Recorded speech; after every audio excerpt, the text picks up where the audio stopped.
미국의 무역 적자가 눈에 띄게 줄었습니다. 지난해 10월 미국 상무부 발표에 따르면 무역 적자 294억 달러로 한 달 전보다 무려 188억 달러가 감소가 됐습니다.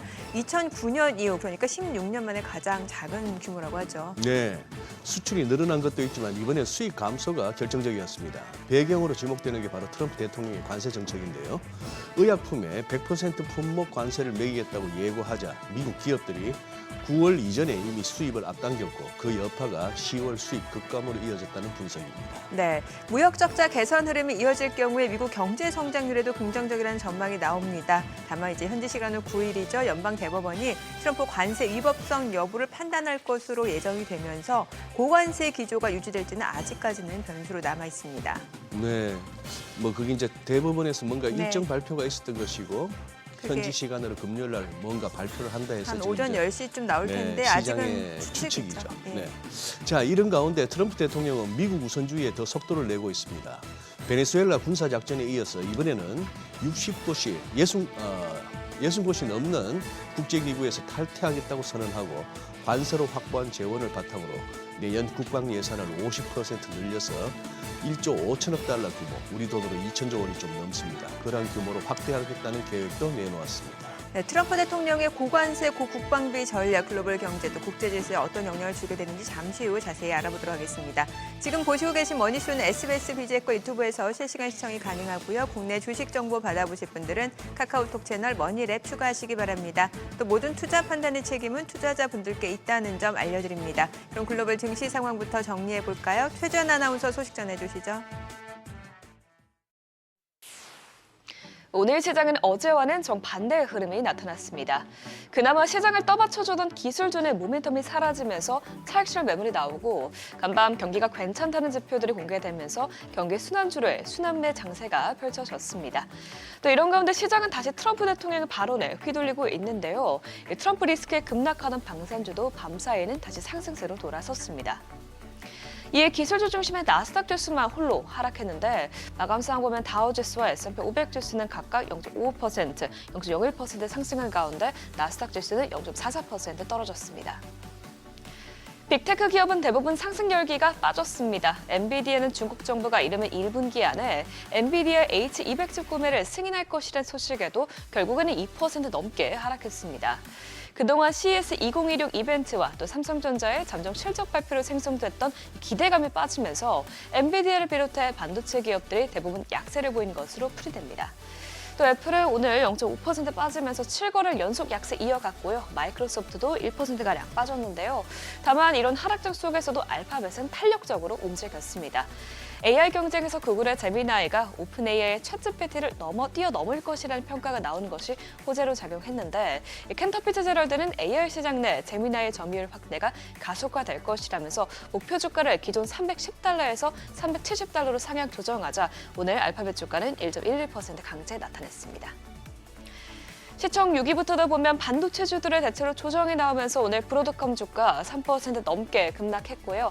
오늘 장에서는 한동안 강세를 보이던 헬스케어 업종 전반에서도 차익실현 매물이 출회되는데 이에 따라 일라릴리도 2%대 내림세 나타냈습니다. 오늘 주목해볼 종목은 방산주였죠.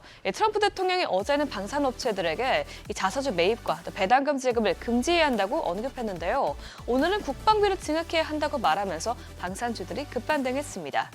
간밤 소셜미디어의 트럼프 대통령은 2021년 국방 예산을 1조 달러가 아니라 50%가 늘어난 1조 5천억 달러가 되어야 한다고 말했는데 이 소식에 로키드 마틴과 노스럽 그라만 주가는 상승세로 돌아섰죠.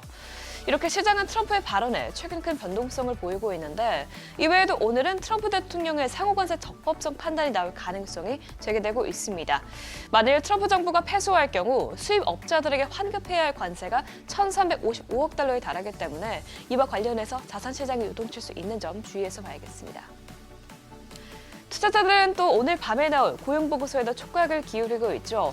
또 오늘 나온 고용지표들은 아직 노동시장 견조하다는 것을 보여줬는데요.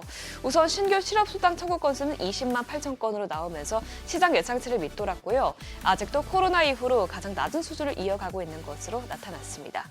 또 2주 이상 실업수당을 신청하는 계속 실업수당 청구 건수는 전달보다 다시 5만 건 늘어나면서 기업들의 채용과 해고를 모두 줄이는 흐름을 보이고 있음을 시사했습니다. 이런 가운데 지난해 12월 미국 기업의 감원 계획은 큰 폭으로 떨어졌는데요. 챌린저 그레이앤드 크리스마스에서 발표한 감원 보고서를 보면 이 수치는 35,553명으로 나오면서 전달 대비해서 50% 급감했고요. 17개월 만에 최저치를 기록했습니다. 반면에 채용 계획은 크게 늘어났는데 12월에 기업들은 1,497건의 채용 계획을 발표하면서 2022년 12월 이후로 가장 높은 수치인 것으로 나타났습니다.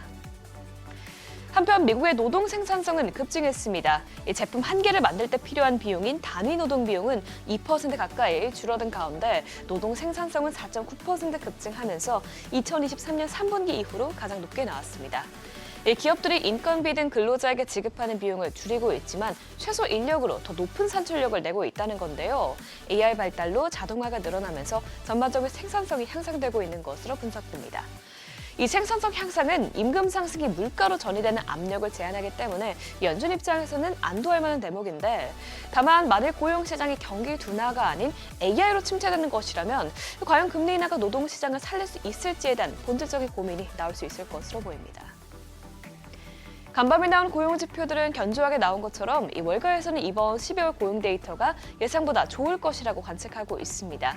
뱅크 오브 아메리카는 지난해 12월 신규 고용은 7만 건 증가하면서 11월보다 소폭 늘어나고 실업률은 4.6%에서 4.5%로 떨어지면서 고용시장 둔화세가 다소 약해질 것이라고 보고 있는데요.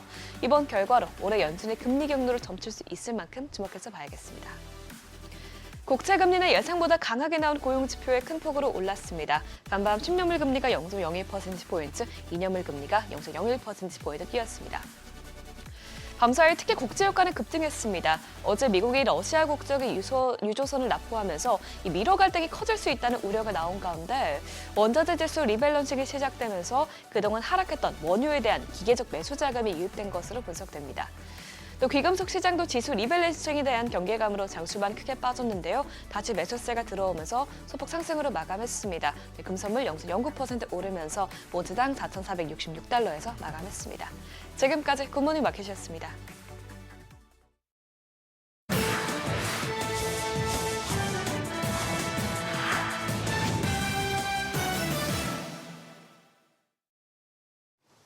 외신이 주목한 주요 이슈들 짚어보겠습니다.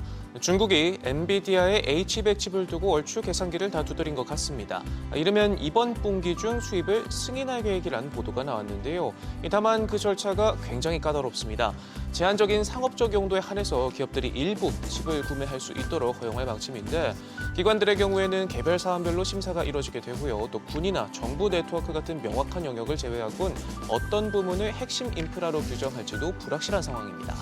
레드테크들의 수요가 넘쳐난다 자신하던 엔비디아도 상황이 묘하게 돌아가고 있다는 걸 눈치챘는지 중국 고객들에게 H100 구매 시 전액 선결제와 함께 주문 이후 취소나 환불, 사양 변경을 허용하지 않는 한층 더 엄격한 조건을 달고 나섰는데요.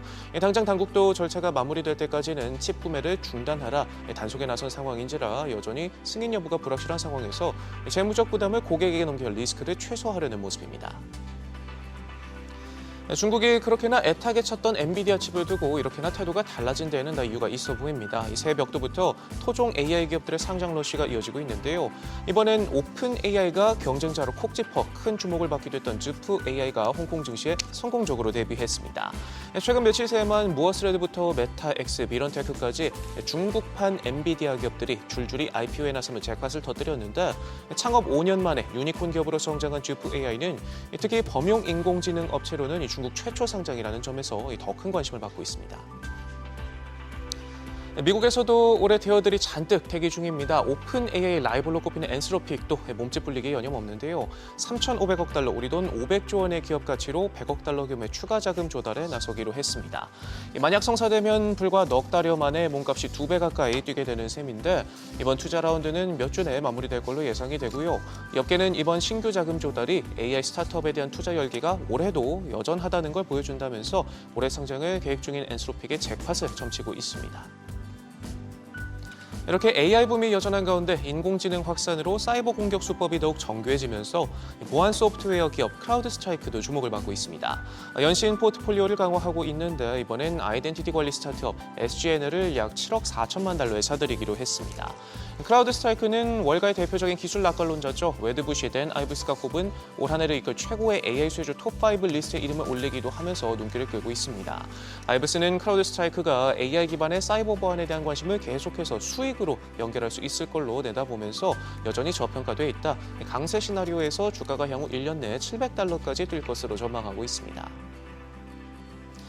트럼프 관세 정책의 운명을 가를 미국 연방대법원 심리가 진행 중인 가운데 벌써부터 관세를 돌려달라는 기업들의 소송이 줄을 잇고 있습니다. 지금까지 914건의 관세 반환 소송이 제기가 됐는데 실제 소송에 참여한 기업은 1,000곳이 넘는다. 로이터는 추산했는데요. 대법원이 상호 관세를 불법으로 판단해도 트럼프 행정부가 관세를 돌려줄지 불확실하니 먼저 소송에 나섰던 겁니다. 만약 불법 판결이 나오게 되면 환급해야 할 관세가 우리 돈 190조 원이 넘을 수도 있는데 트럼프는 관세 덕에 미국이 강해지고 있다. 여론전으로 법원을 압박하고 있고 불법 판결을 내리더라도 상호 관세를 부과할 방법은 많다. 이미 예고하고 있습니다. JP모건이 골드만삭스 대신 애플카드의 새로 발행사 역할을 맡기로 했습니다. 해를 넘기는 협상 끝에 합의점을 찾았는데요. 막판 변수만 없다면 조만간 공식 발표에 나설 예정입니다. 이미 시장을 꽉 잡고 있는 JP모건은 발급사를 맡으면서 애플카드 저축계좌 출시도 계획하는 등 이번 거래를 통해 지배력을 더욱 공고히 하게 될 걸로 보이고요.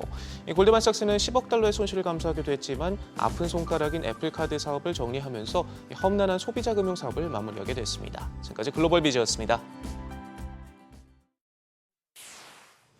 어제장에서 이슈가 있었던 업종 살펴보는 기업 이슈 시간입니다. 도널드 트럼프 미국 대통령이 국방 예산을 1조 5천억 원 달러로 늘리겠다고 밝히면서 국내 방산주들 주가가 일제히 올랐습니다. 트럼프 대통령은 SNS에 관세 수입 덕분에 1조 5천억 달러는 무리 없이 달성할 수 있고 전례 없는 군사력을 갖출 수 있다라고 적었습니다. 국방 예산 증액 구상이 정해진 가운데 미국 방산주들은 배당 및 자사주 매입 제한 방침의 영향으로 앞서 로키드 마틴과 제너럴 다이내믹스 등이 시간외 거래에서는 주가가 반등한 바 있습니다.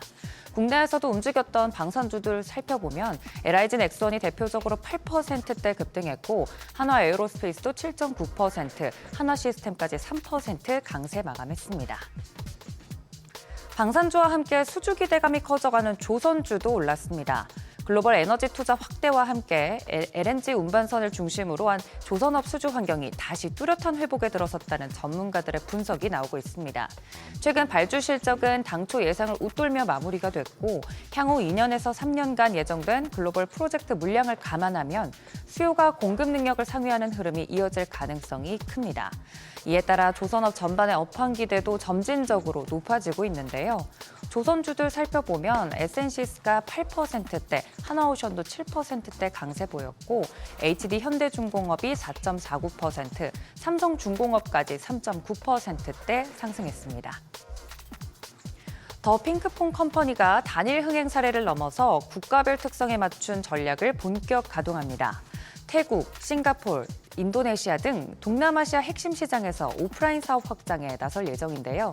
앞서 지난해 인도네시아 쇼핑몰 투어에서 누적 방문객 500만 명을 기록하면서 동남아 오프라인 시장에서의 흥행 가능성을 입증했습니다. 관계자는 현지 파트너십과 국가별 특색에 맞춘 차별화된 콘텐츠를 앞세워 동남아 전역에서 지속 가능한 사업 모델을 구축하고 글로벌 팬들과의 접점을 강화해 나가겠다고 밝혔습니다. 더 핑크퐁 컴퍼니가 속해 있는 음원과 음반 관련된 테마 살펴보면 더 핑크퐁 컴퍼니는 17%대 강세 보였고 NHN벅스도 6%대, JYP 엔터는 2% 상승했습니다. 마지막으로 SM까지 2%대 강세 마감했습니다. 바이오업황 개선과 실적 기대감으로 삼성 바이오로직스가 LG 에너지 솔루션을 제치고 시총 3위 자리를 되찾았습니다. 두 종목 순위가 바뀐 것은 지난해 7월 17일 이후 약 6개월 만인데요. 삼성 바이오로직스 실적 개선에 대한 전망도 여전히 긍정적입니다. 증권사들이 내놓은 올해 연간 영업이익 평균 전망치는 2조 4,403억 원으로 지난해 대비 18% 증가할 것으로 예상하고 있습니다. 한국투자 등 주요 증권사의 목표 주가는 200만 원을 훌쩍 넘는 수준인데요. 어제 제약바이오 관련주들 전반적으로 흐름이 좋았던 가운데 G2G바이오가 25% 급등 마감했고 삼익제약도 15%대 강세 보였습니다. 마지막으로 삼성바이오로직스도 6%대 강세 보이며 마감했습니다. 지금까지 기업 이슈 전해드렸습니다.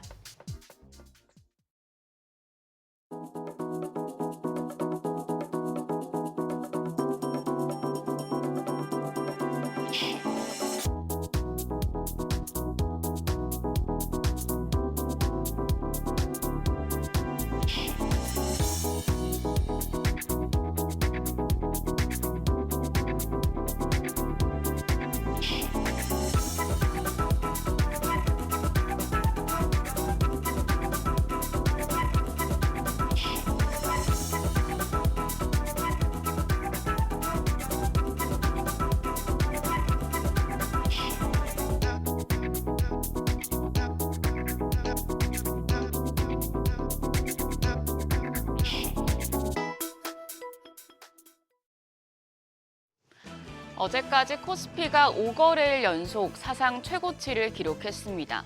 다만 4,300, 4,400, 4,500까지 쭉쭉 뻗어나가던 지수가 4,600선에서는 고지전을 펼치고 있습니다. 반도체 수급 쏠림이 심한 상황이지만 삼성전자 잠정 실적 발표 이후에 조금씩은 다른 섹터로 순환매가 도는 모습인데요. 시장이 방향을 바꾸는 건지 아니면 반도체가 잠깐 쉬어가는 건지 어제장 복귀하면서 오늘장 투자 포인트 체크하시죠. 어제 코스피 장중에 4,600도 돌파했었지만 차익 실현 물량 등을 소화하면서 강보합권에서 거래를 마쳤습니다. 코스닥은 0.4% 가까이 하락해 944포인트, 3거래일 연속 조정을 받았습니다. 어제까지 10거래일 연속 상승 종목보다 하락 종목 수가 많은 것으로 집계됐습니다. 반도체 쪽 쏠림 현상이 풀리진 않고 있는데 다만 코스피 장중의 변동성이 높은 것으로 보아 급격히 오른 시장이 이제는 매물 소화 과정을 진행 중인 것으로 풀이됩니다. 수급적으로는 개인이 주도한 장세였습니다. 유가증권 시장 메이저 수급 주체 양매도를 기록했습니다. 외국인이 1,000억 원 가까이 팔아냈고 기관은 1조 4천억 원 넘게 순매도하면서 강한 팔자 포지션을 취했습니다. 반면 개인들이 이 물량을 받아내는 모습이었죠. 1조 2,540억 원 순매수했습니다. 코스닥 시장에서는 외국인만 900억 원 넘게 순매도했습니다. 기관 272억 원 순매수했고 개인도 673억 원 사자 포지션 취했지만 지수를 끌어올리진 못했습니다. 코스피 시총 상위 종목 마감가를 보면 바이오와 조선, 방산 대표주 상승세가 눈에 띕니다. 삼성전자는 역대급 잠정 실적 발표 이후에 세론 물량과 개인의 저가 매수세가 팽팽히 맞섰지만 장 막판에 1.6% 약세로 마무리됐습니다. SK하이닉스는 실적 기대감이 더 커지면서 1.9% 강세, 그리고 바이오 쪽이 좋았는데요. JP모건 헬스케어 기대감 속에 삼성바이오직스가 7% 가까이 뛰어서 시총 3위에 자리했습니다. 또 트럼프 대통령의 국방 예산 증액 결정 소식에 국내 방산과 조선주도 영향을 받았습니다. 코스닥 시총 상위단에서는 바이오주가 대체로 상승했습니다. 알테오젠과 에이벨바이오, 리가켄바이오, 코오롱티슈진 등이 상승했고 펩트론도 3% 올라 시총 9위 차지했습니다. 반면 2차 전지와 로봇 대표주는 약세였습니다. 환율은 상승세를 나타냈습니다. 연말 외환당국의 고강도 개입에 주춤하나 싶었지만 새해가 밝고 6거래일 연속 상승세가 이어지고 있습니다. 어제는 정규장 마감 시간 달러 기준 4원 80전 오른 1,450원 60전을 기록했습니다. 야간 거래에서는 상승폭을 키우며 한때 1,454원까지 레벨을 높였다가 1,451원 80전의 거래를 마쳤습니다. 미국의 무역 적자 규모가 대폭 줄어든 데다 달러 가치가 상승세를 이어간 영향입니다. 역외 환율은 오늘 새벽 6시 기준 1,452원 90전을 기록했는데요. 환율 소폭 상승 출발할 것으로 예상됩니다.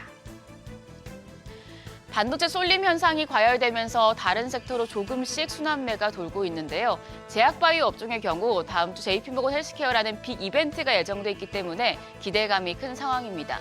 대신증권은 이번 컨퍼런스는 단기 이벤트가 아닌 산업 방향성 검증의 장이 될 것이라고 봤습니다. 그래서 행사 이후가 더 중요하다고 강조했는데요. 빅파마의 중장기 신약 개발 전략을 확인하는 게 중요하기 때문에 국내 기업의 즉각적인 계약 성과를 기대하기보다는 글로벌 빅파마가 어떤 질환 영역에 중점을 두고 있는지 점검해야 한다는 겁니다. 이번 컨퍼런스 관전 포인트입니다. 우선 공식 발표에 나서는 기업은 삼성 바이오로직스와 셀트리온, D&D 파마텍, 알테오젠이고요. 존슨앤존스와 연관된 유항영행과 리가켄바이오, 그리고 노바티스와 종근당, 사노피와 GSK와 연관된 ABL 바이오, 머크와 한미약품, 일라릴리와 올릭스, RG노믹스까지 이렇게 연관이 돼 있기 때문에 이 빅파마들의 발표를 통해서 글로벌 트렌드에 맞는 우량 기업을 선별하는 게 필요하겠습니다.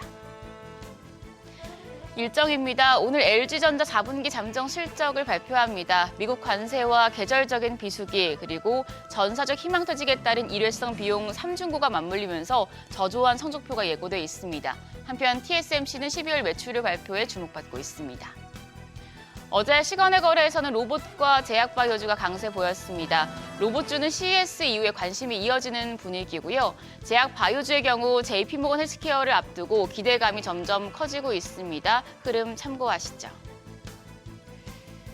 일단 프리마켓 이제 개장이 됐는데요. 분위기 좀 살펴보겠습니다. 일단 뉴욕 증시 상황을 보면 뉴욕 증시 3대 지수가 혼조였습니다.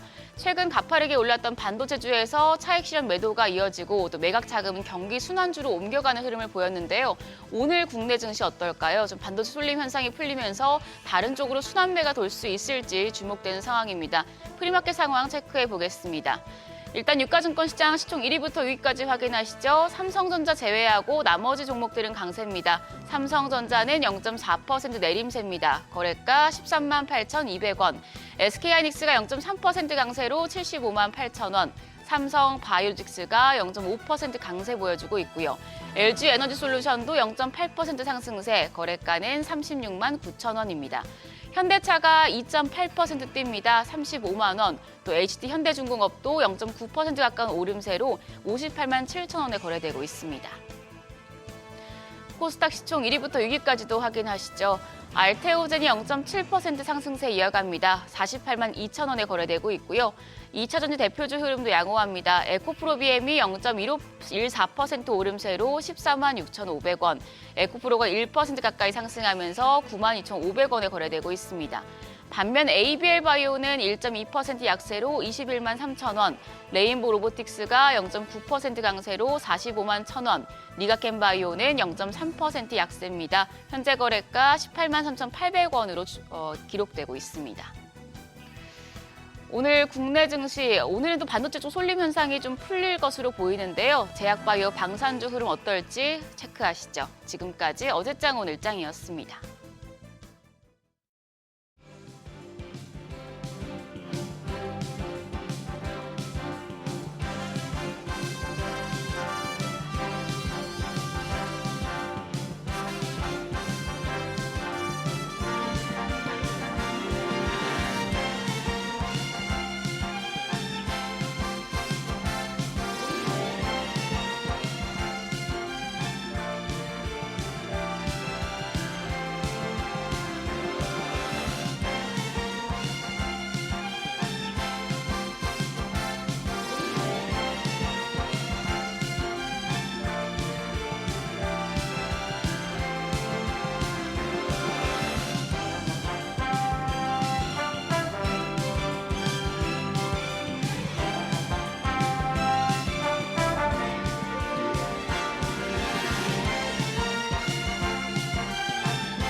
현재 시각 8시 24분입니다. 지금 보시고 계신 머니쇼는 SBS BG과 유튜브에서 실시간 시청이 가능합니다. 또 다양한 주식 정보 원하시는 분들은 카카오톡 채널에서 머니를 검색하셔서 친구 추가하시기 바랍니다.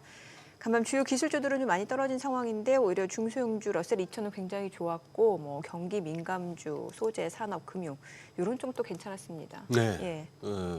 확실히 지금 대형 기술주들, 뭐 빅 M7 네. 이런 쪽이 좀 주가가 요즘 상대적으로 부진하고 좀 뭔가 많이 올랐다라는 인식이 있는 것 그런 같습니다. 것 같아요. 예. 네, 소형주 쪽 이런 쪽으로 미국 쪽에서는 로테이션이 확실한데 우리는 아직까지는 소형주 지수가 더 빠지고 있어요, 보면. 맞아요. 어제도 보니까 코스닥이 좀 빠지고 예, 네, 대형주 그런 쪽은 상황이고. 또 괜찮고 그렇습니다. 아우, 뭐 장중 변동성 엄청나죠. 맞아요. 특히 방산주라든지 섹터별로 변동성도 굉장히 큰 모습이고.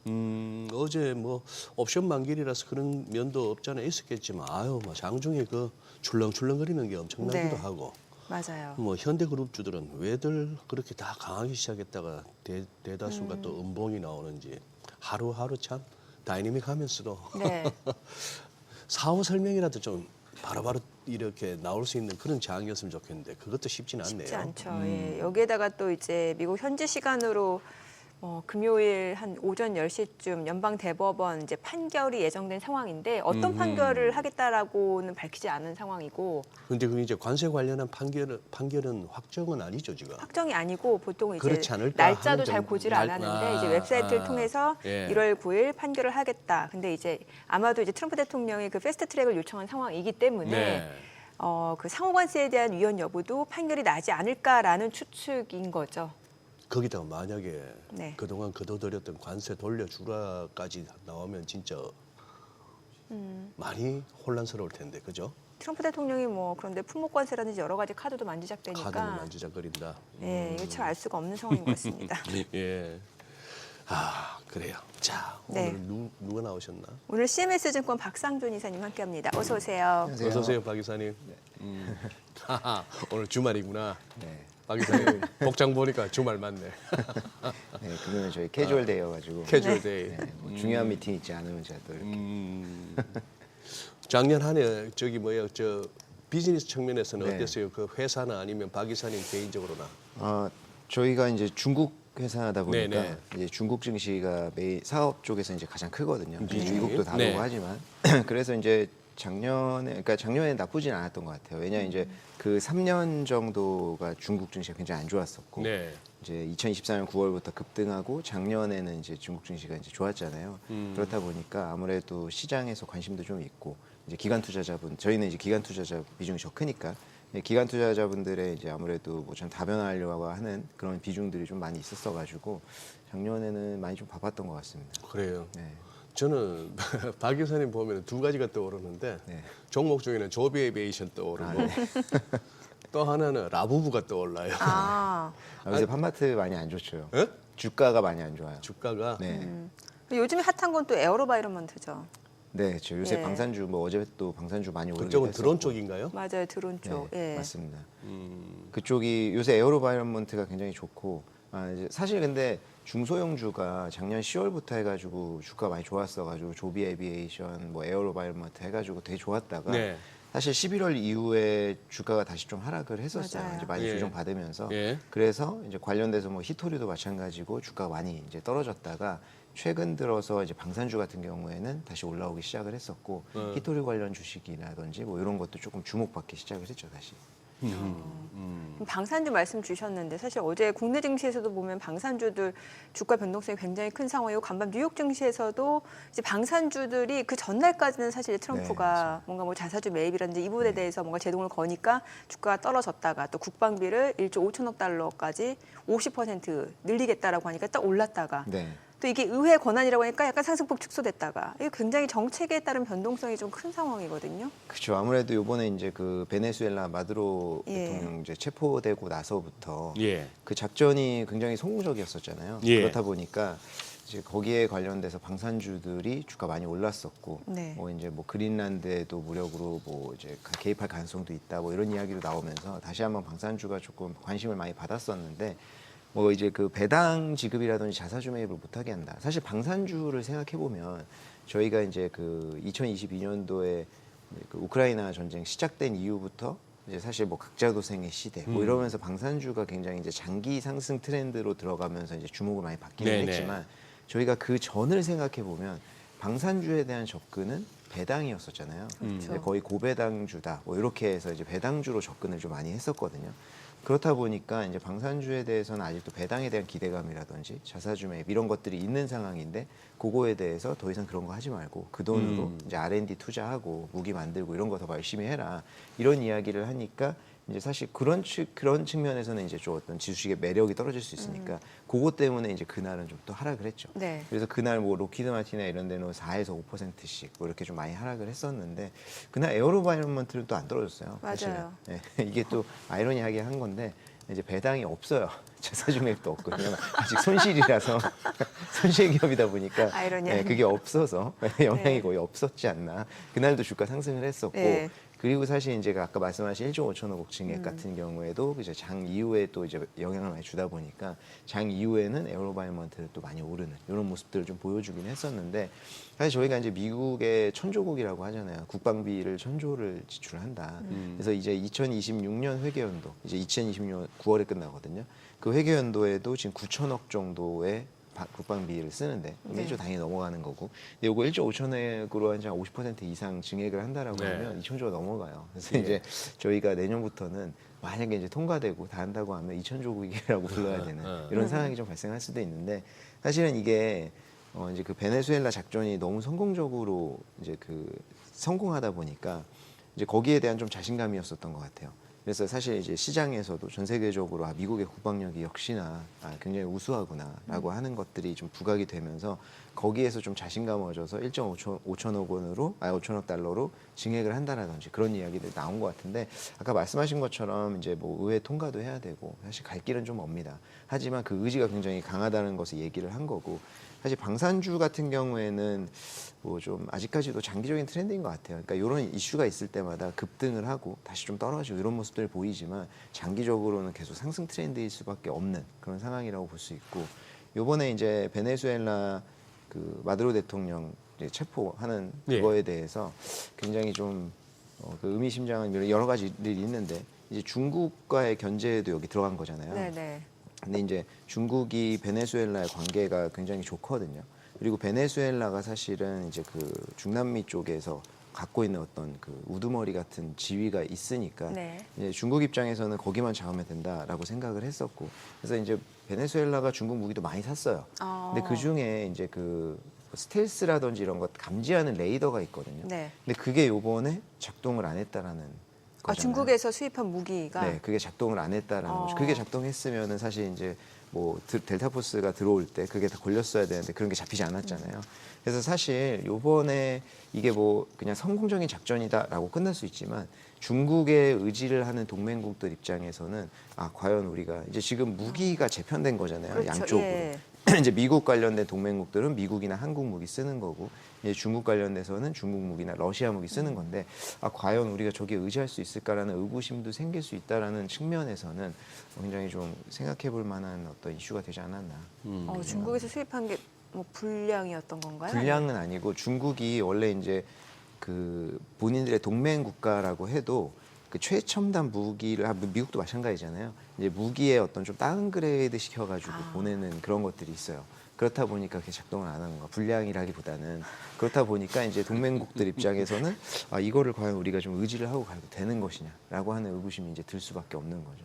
그렇다 보니까 이번 사건은 사실 그냥 이제 마두로 대통령을 체포해서 베네수엘라의 원유라든지 뭐 금이라든지 이런 것들을 확보했다라고 하는 것도 있지만 중국 견제에도 굉장히 큰 어떤 화두를 던졌다라는 거에 있어서 그러네요. 앞으로 이제 이제 그런 방산 관련돼서 더 이제 좀 각사도생의 시대가 좀 되지 않을까 그렇게 생각이 됩니다.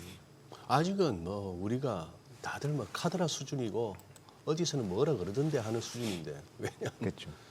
저 같은 문과충은 뭐 도저히 기술적으로 이해가 안 되니까 일각에서는 이제 박 이사께서는 중국산 그 방공망 시스템 이런 것들이 조금은 최첨단에서 다운그레이드 된 것 아닐까라는 거고 일각에서는 또 그래요. 들어가면서 뭔가 뭐 전자파로 공격을 했다나 그런 최첨단 무기가 있었죠. 뭐 그러니까 아예 뭐 먹통이 돼버렸다 뭐 이런 말도 있고 충분히 가능성이 있겠네요. 아니면 내부 베네수엘라 집권층 내부의 협조가 내부적인 협조 없이 어쩜 그렇게 깔끔하게 될 수 있었겠느냐 이런 말들도 있고. 그렇죠. 그 뭐 최측근을 이제 그 포섭했다 뭐 이런 이야기도 있었고. 예. 그리고 뭐 구치소에서 뭐 굿나잇, 해피 뉴 이어 그리고 뭐 따봉 이러는 거 보니까 잡혀서 오히려 더 안심이다, 다행이다 싶어 하는 건지도 모르겠고. 종신형 가능성이 높다는 거기서 사살되는 것보다 나아서 그런가? 아예 근데 죽는 것보다 나아서 그런가요? 이게 좀 사회적인 현상이라는 게 웃긴 게 사회적 현상. 요번에 이제 그 네. 마두로 대통령 체포당할 때 다 입고 있었던 게 나이키였었잖아요. 그거 아주 불티나게 팔린다고. 그거 뭐 풍선사 체포룩이라고 이런 말 하기 좀 그렇지만 아, 네. 네, 그래서 또 예전에 그 아주 옛날에 기억나는 게 신창원 그분 신창 네, 그분 체포됐을 뭐 때 그 분까지 할 거 없어요. 네. 신창원이. 네, 여기 막 그 옷 두기 위해서 그때 제가 화려한 거. 일순위. 네, 그런 게 기억나는데 이게 참 역시나 아주 나이키가 좀 수혜를 받으려나. 근데 뭐 주가엔 큰 영향 없지만 예. 어쨌든 간에 그런 현상도 있다고 하니까 참. 그런데 것 저기 뭐야, 박 이사 보시기에 지금 왜 그동안 미국 증시 멱살 잡고 끌어올렸던 M7 쪽이 기술주들이 빅테크 요즘은 왜 주춤하죠? 안 그래도 뭐 이제 연말에는 계속 이제 AI 버블 관련해서 네네. 이야기 나오다가 올해 시작되고 나서 사실 연초에 며칠 동안은 괜찮았었는데 아무래도 오늘 뭐 아까 말씀하신 그런 이제 대법원의 판결이라든지 이런 불확실성이 조금 존재를 하는 것 같아요. 아직까지도.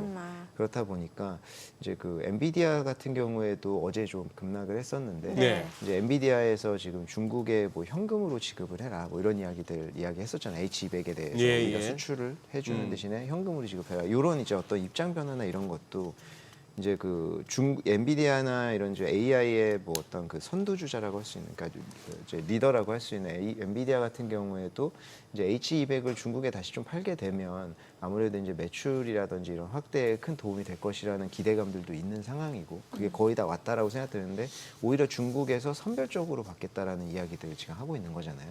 그렇다 보니까 이런 불확실성들도 아직까지도 좀 존재를 하는 것 같고 지금 단기적으로는 이제 대법원에서 어떤 판결이 나오냐 이런 것들도 굉장히 중요한 것 같거든요. 아까 말씀하신 것처럼 현금이라든지 이런 거 다시 다 돌려줘야 된다라고 하면 굉장히 큰 혼란이 될 수 있기 때문에 뭐 그런 데에서는 지금 많이 올라 있다라고 생각하는 M7이나 AI 관련주들은 조금 조정이 나오는 것 같고 근데 그 와중에도 뭐 블룸 에너지라든지 뭐 맞아요. 아이렌이라든지 뭐 이런 주식들은 최근에도 다시 또 많이 오르고 있기는 예. 해요. 근데 뭐 이제 뭐 아이렌 같은 경우에는 비트코인이나 이런 데랑 관련이 있다 보니까 그거랑 예. 조금 연관이 있다 치지만 예. 블룸 에너지 같은 경우에는 수주도 계속 따고 하면서 어제도 한 12%씩 오르고 막 이런 경우가 있습니다. 그래서 어허. 이제 그 AI 쪽에서 가장 선도해 보이는 이제 M7이나 이런 주식들은 각자의 이유라든지 AI 주식도 많이 올랐다는 이런 이유로 최근에 이제 불확실성을 핑계로 다시 좀 조정을 받는 것 같은데 그 외에 이제 그 각자 이슈가 있었던 블룸 에너지나 뭐 이런 뭐 요새 SMI나 이런 쪽도 다시 조금 부각이 맞아요. 받잖아요. 예. 그렇다 보면 제가 봤을 때는 분위기는 나쁘지 않은 것 같거든요. AI 네, 쪽에 네. 버블이라든지 이런 이슈는 좀 지나가는 것 같고 다만 이제 지금 단기적으로 갖고 있는 오늘 밤에 나올 것으로 예상되는 대법원의 판결이나 이런 것들은 굉장히 좀 주목을 해보긴 해야 될 것 같아요. 지금 여의도에서 해외 주식 마케팅 완전히 올스톱 했는데 맞습니다. 이게 또 어떻게 보면은 그동안에 좀 밀릴만 미국의 빅테크 주식들 좀 밀릴만 하면 아니 하면서 끌어당겨 줬는 게 우리 서학개미들이었는데 그게 조금 주춤하고 그 돈들이 오히려 삼성전자나 하이닉스가 장중에 좀 밀리면은 바로 미국에서 하듯이 바로 땡기고 있는 거 아닌가 싶기도 하고. 그렇죠. 뭐 그게 어느 정도 비중일지는 글쎄 모르지만 말이에요. 근데 진짜로 네. 마케팅 완전히 다 중단해가지고 올스톱이죠. 새로 계좌를 개설하면 네. 이제 가장 큰 게요. 뭐 이제 수수료도 있을 수 있죠. 뭐 이제 예. 수수료 면제 뭐 이런 것들. 근데 예. 그것보다도 그거는 이제 단기 트레이딩 하시는 분들 많으니까 영향이 있을 수 있지만 일단 기존에 여신 분들은 영향 없으니까. 근데 신규로 이제 미국 주식 좀 해봐야겠다라고 네. 들어오시면 가장 큰 게 환전 우대가 안 돼요. 환전 우대가 안 돼. 그런 프로모션이 없어진 그거 되게 거예요. 크죠. 지금 그렇죠. 환율이 많이 올라 있잖아요. 예. 그렇기 때문에 지금 뭐 어제 같은 경우에 살려면 1,460원대 막 이렇게 매수를 해야 되니까 사실 이거 되게 부담이거든요. 그래서 사실 신규 유입은 굉장히 크지 않은 상황이고 그리고 지금 뭐 그 1분기 내에 뭐 이제 미국 주식 팔고 돌아오면은 이제 양도소득세 면제하고 예, 이런 예. 것들도 하고 있잖아요. 그래서 예. 사실 그런 것들도 영향이 지금 그거 없진 않아요. 확정됐습니까? 그러니까 지금 계속 이제 그 증권사들에서 준비하고 있어요. 시스템 그 계좌. 그러니까 그게 통과될 거라는 법안이 통과될 거라는 가정하에 네, 계좌는 준비를 해야 되는 게 왜냐면 1분기부터 바로 된다라고 하면 그거 해야 되기 때문에 이제 증권사는 좀 준비를 하고 있고 그 계좌를 어떻게 이제 만들지 사실 복잡하잖아요. 되게 미국 주식에서 팔고 다시 넘어와야 되고 예. 그리고 그게 한 증권사가 아니라 여러 증권사에서 하고 있는 글쎄. 경우에 또 어떻게 처리할지 굉장히 이제 복잡한 문제라서 그런 것들 지금 좀 준비를 하고 있습니다. 어떻게 거기다가 될지 또 몰라서. 딴 주머니든 또 딴 주머니대로 있을 거 아니에요. 국내 주식 하던 계좌는 또 따로 있을 거고. 맞습니다. 그렇기 때문에 RIA 이게 계좌는 굉장히 별도로 복잡한 있고 문제죠. 여기저기 이제 꼬리표 붙여야 되고. 맞습니다. 그러니. 뭔가 좀 복잡해지는 느낌인데요. 예. 근데 이게 3월 정도까지라잖아요. 지금 예. 일단은 뭐 3월 정도까지는 마케팅을 좀 자제해달라. 그때 환율이 봐서 어떻게 될지 또 다시 조정될 수는 있죠. 아니 예전에 그러니까 지난해 한참 트럼프 타코 트레이드라고 했잖아요. 근데 최근에 보면은 또 올해 트럼프가 좀 뭔가 힌트를 준 섹터들이 있다 하면서 지금 움직이는 게 방산하고 뭐 드론, 네. 뭔가 국가 안보 이쪽이란 말이죠. 근데 그 트럼프 미디어 앤 테크놀로지 그룹 그 자회사가 트루스 소셜인데 네. 트루스 소셜에서 지난해 12월 30일 상장시킨 5개 ETF가 있더라고요. 혹시 네? 5개 ETF 트루스 소셜에서 거기서 ETF를 그러니까 상장시켜요? 트루스 소셜 브랜드를 딴 그 ETF를 상장을 시켰어요. 12월 30일 날. 근데 물론 운용은 다른 데서 요크빌인가에서 하고 운용 수수료가 한 0.65%. 이러면 좀 센 거죠. 그렇죠. 예. 아, 세네. 예, 센데 제가 보니까 그게 어느 쪽인가 보니까 국방, 국가안보 그리고 차세대 먹거리. 이 차세대 먹거리 쪽에 이제 드론 쪽이나 이런 것도 포함이 된 거고 또 미국을 대표하니까 아이콘 기업들 있고 또 에너지, 안보 이런 식으로 압축이 되더라고요. 그래서 여기에서 이제 좀 어떤 힌트가 나올 수도 있지 않을까라는 생각도 들고. 그렇죠. 결국 뭐 AI랑 다 관련된 거랑 비슷하다 보니까 AI하고 국방이나 국가안보. AI 뭐 이쪽이랑 다 관련된 거잖아요. 예. 그렇다 보니까 이제 이거는 뭐 트럼프 대통령이 이제 그 힌트를 주지 않아도 사실 지금 미국하고 중국이 패권 경쟁을 하고 있는 사이에서 근데 왜 AI 는 지난해는 가장 큰- 한참 뭐 반도체 AI에 막 집중이 돼 있었다라고 하면 요번에는 약간 좀 뭔가 다른 쪽으로도 이제 관심을 가져야 된다라는 생각이 드는 게 뭐 에너지, 국가안보 이런 쪽이지 않을까라는 생각이 들어서. 맞습니다. 국가안보나 이쪽은 뭐 말씀하신 것처럼 히토류 같은 것들 뭐 그런 것들은 지금 되게 중요할 수밖에 없고 사실 이제 그린란드를 이제 그 장악하려고 하는 이유도 히토류 때문이잖아요. 그렇다 보니까 이제 올해는 그런 쪽도 주목할 필요는 있죠. 다만 이게 이제 그 관련된 주식들이 뭐 국방 방산 쪽은 뭐 로키드 마틴이나 이런 것도 굉장히 크죠. 근데 사실 투자자 측면에서 굉장히 재미있을 만한 주식은 아니거든요. 근데 에어론바이러먼트나 뭐 히토리 관련 주식이나 이런 주식들은 대부분 다 중소형주예요. 그렇다 그렇죠. 보니까 예. 이제 뭐 오늘 밤에 있을 이슈들이라든지 아니면 뭐 1월에 예정된 금리 결정이라든지 이런 이슈에 굉장히 예민할 수밖에 없어서 예. 이게 뭐 완전히 장기로 하시던지 아니면 단기 트레이딩을 하시던지 이런 게 아니면 뭐 사실 쉽지는 않죠. 투자하는 게 소형주이다 보니까. 그럼 올해는 어쨌건 간에 그 포트폴리오에서 섹터별로 담는다라고 하면은 만약에 여전히 이제 미국 주식 투자하시는 분들이라고 하면은 AI 반도체 쪽 가져가야 되고. 그렇죠. AI 관련된 게 어찌됐든 간에 주일 거고 예. 다만 이제 저는 뭐 지난해부터 이쪽에 계속 관심이 있으니까 방산이라든지 방산. 이제 히토류 관련된 주식들도 히토류. 어느 정도 이제 비중을 좀 가져가야 되지 않겠나 이렇게 생각을 하는 거죠. 사실 히토류가 지금 뭐 1년간 유예이지만 네. 그 유예한 동안에 잠깐 휴전을 하고 미국도 엄청나게 준비를 하는 거잖아요. 예, 그리고 예. 일본이 지금 또 다시 한번 히토류에 뭐 이제 그 어떤 그 후폭풍을 맞았기 때문에 네. 이제 그 전 세계적으로 히토류를 확보하려고 하는 움직임은 굉장히 빨라질 뭐 수밖에 MP 없거든요. 머티리얼즈 이런 뭐 쪽이요. MP 머터리얼즈라든지 USA 레어라든지 뭐 크리티컬 메탈스라든지 뭐 이런 관련된 크리티컬 메탈스는 그린란드의 광산을 예, 보유하고 예. 있거든요. 그래서 그린란드 관련된 이슈 때문에 최근에 조금 더 크게 움직이는 게 있고 MP 요 세 개 중에 비슷해요. 다 중소형주이긴 맞아요. 한데 그나마 조금 블루칩 같이 느껴지는 게 MP 머터리얼스예요. 예. 왜냐하면 정부에 4조 달러 이미 들어가 있고 애플과도 협업을 했고 굉장히 안정화되어 있다는 느낌이 있고 맞아요. 그래도 그거보다 더 튈 것 같다라고 하는 게 USA 레어 같은 아. 데죠. 왜냐하면 USA 레어 같은 데는 광산을 지금 뭐 본인들 보유하고 있는 게 아니고 지금 상품만 만들고 있잖아요. 네네. 근데 광산도 확보할 것이다라고 해서 찍어놨고 그리고 근데 백악관이랑 지금 긴밀하게 얘기하고 있다라고 나온 게 작년 11월이고 근데 아직까지 안 나왔잖아요. 그러니까 그런 이슈들이 있는 거예요. 그게 나오면 그때 MP 머터리얼즈 50%몇 번씩 뛰었을 때처럼 뛸 수도 있다라는 기대감이 있는 거고 그리고 이제 크리티컬 메탈스 같은 경우에는 이제 그 그린란드에 광산 보유를 하고 있으니까 그린란드를 만약에 진짜로 합병을 한다라고 하면은 그거 관련된 이슈도 또 있을 수 있는 거고 뭐 이런 것들이 있죠.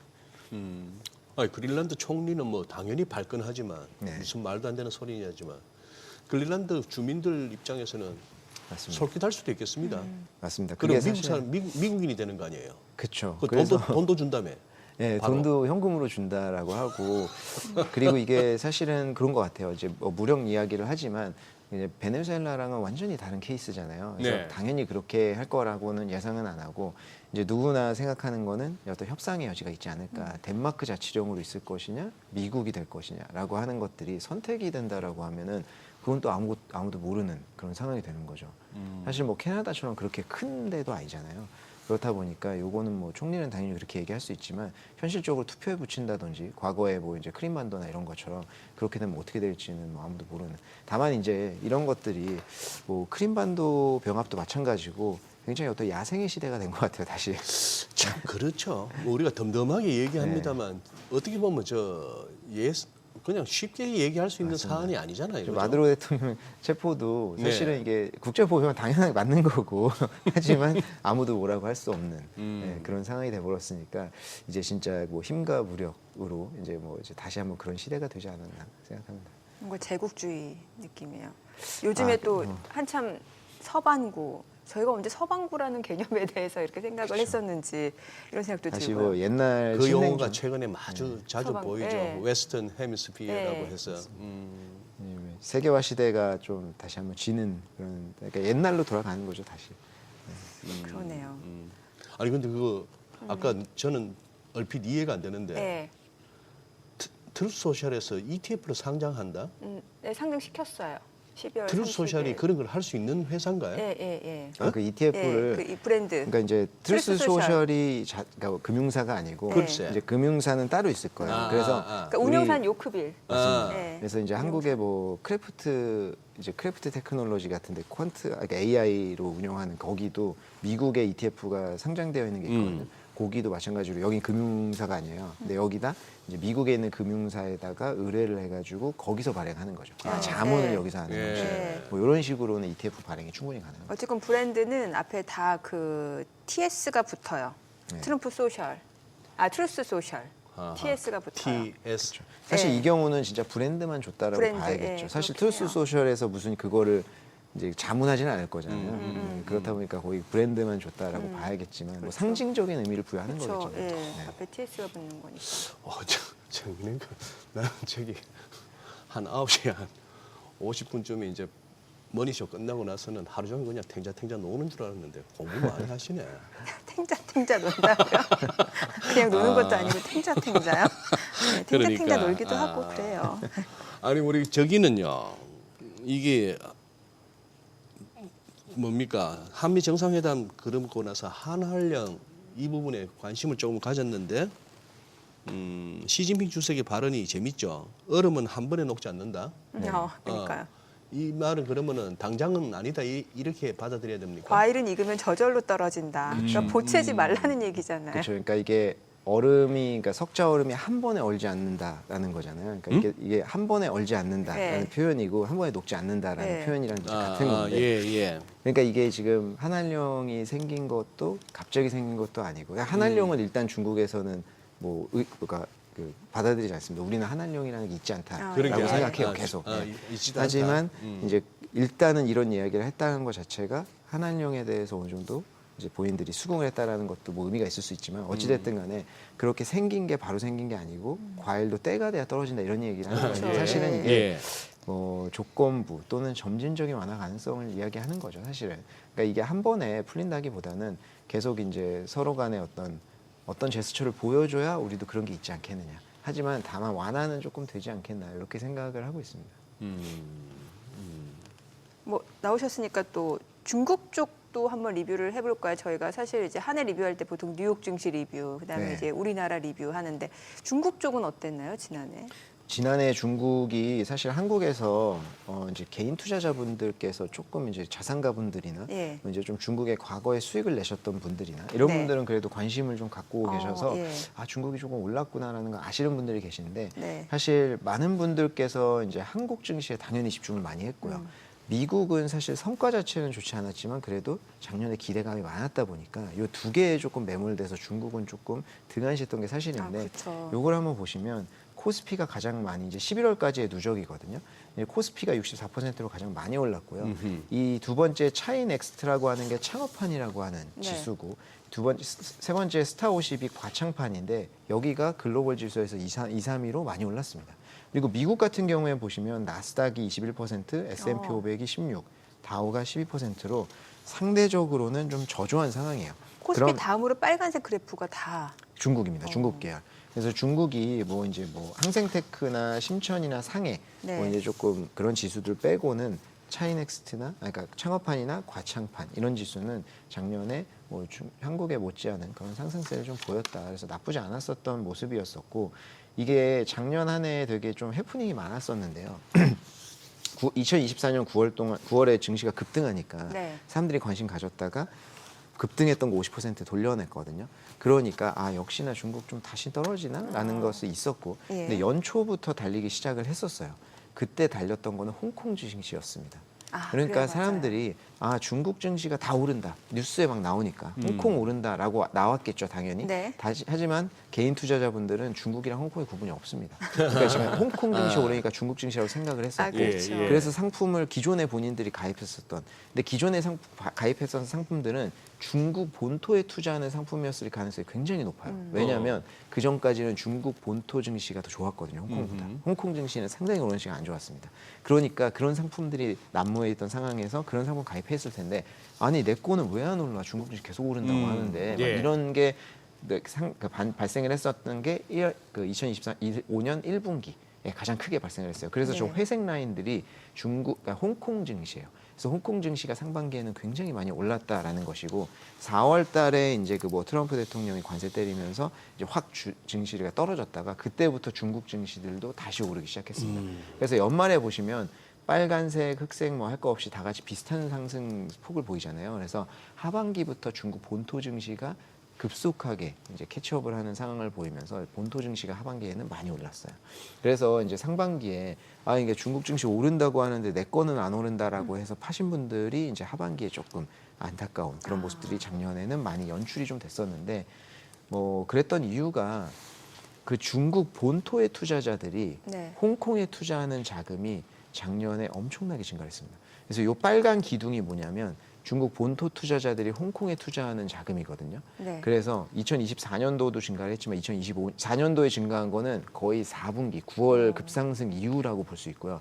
2025년도에 중국 투자자들이 홍콩에 엄청나게 투자를 했다는 네. 거 보습니다. 근데 이게 왜냐하면 그래서 지금 비중이 30% 정도까지 올라갔거든요. 예. 그러니까 홍콩 전체 증시의 중국 본토 투자자 비중이 30%까지 증가를 했어요. 엄청나네요. 그 정도로 많이 증가를 했는데, 이게 왜 그랬냐면 AI가 딥시크 나온 이후로 갑자기 부각을 받았잖아요. 그렇죠. AI 부각받으면서 첫 번째로 가장 타격이 됐던 거는 AI 관련돼서 누가 잘할 거냐.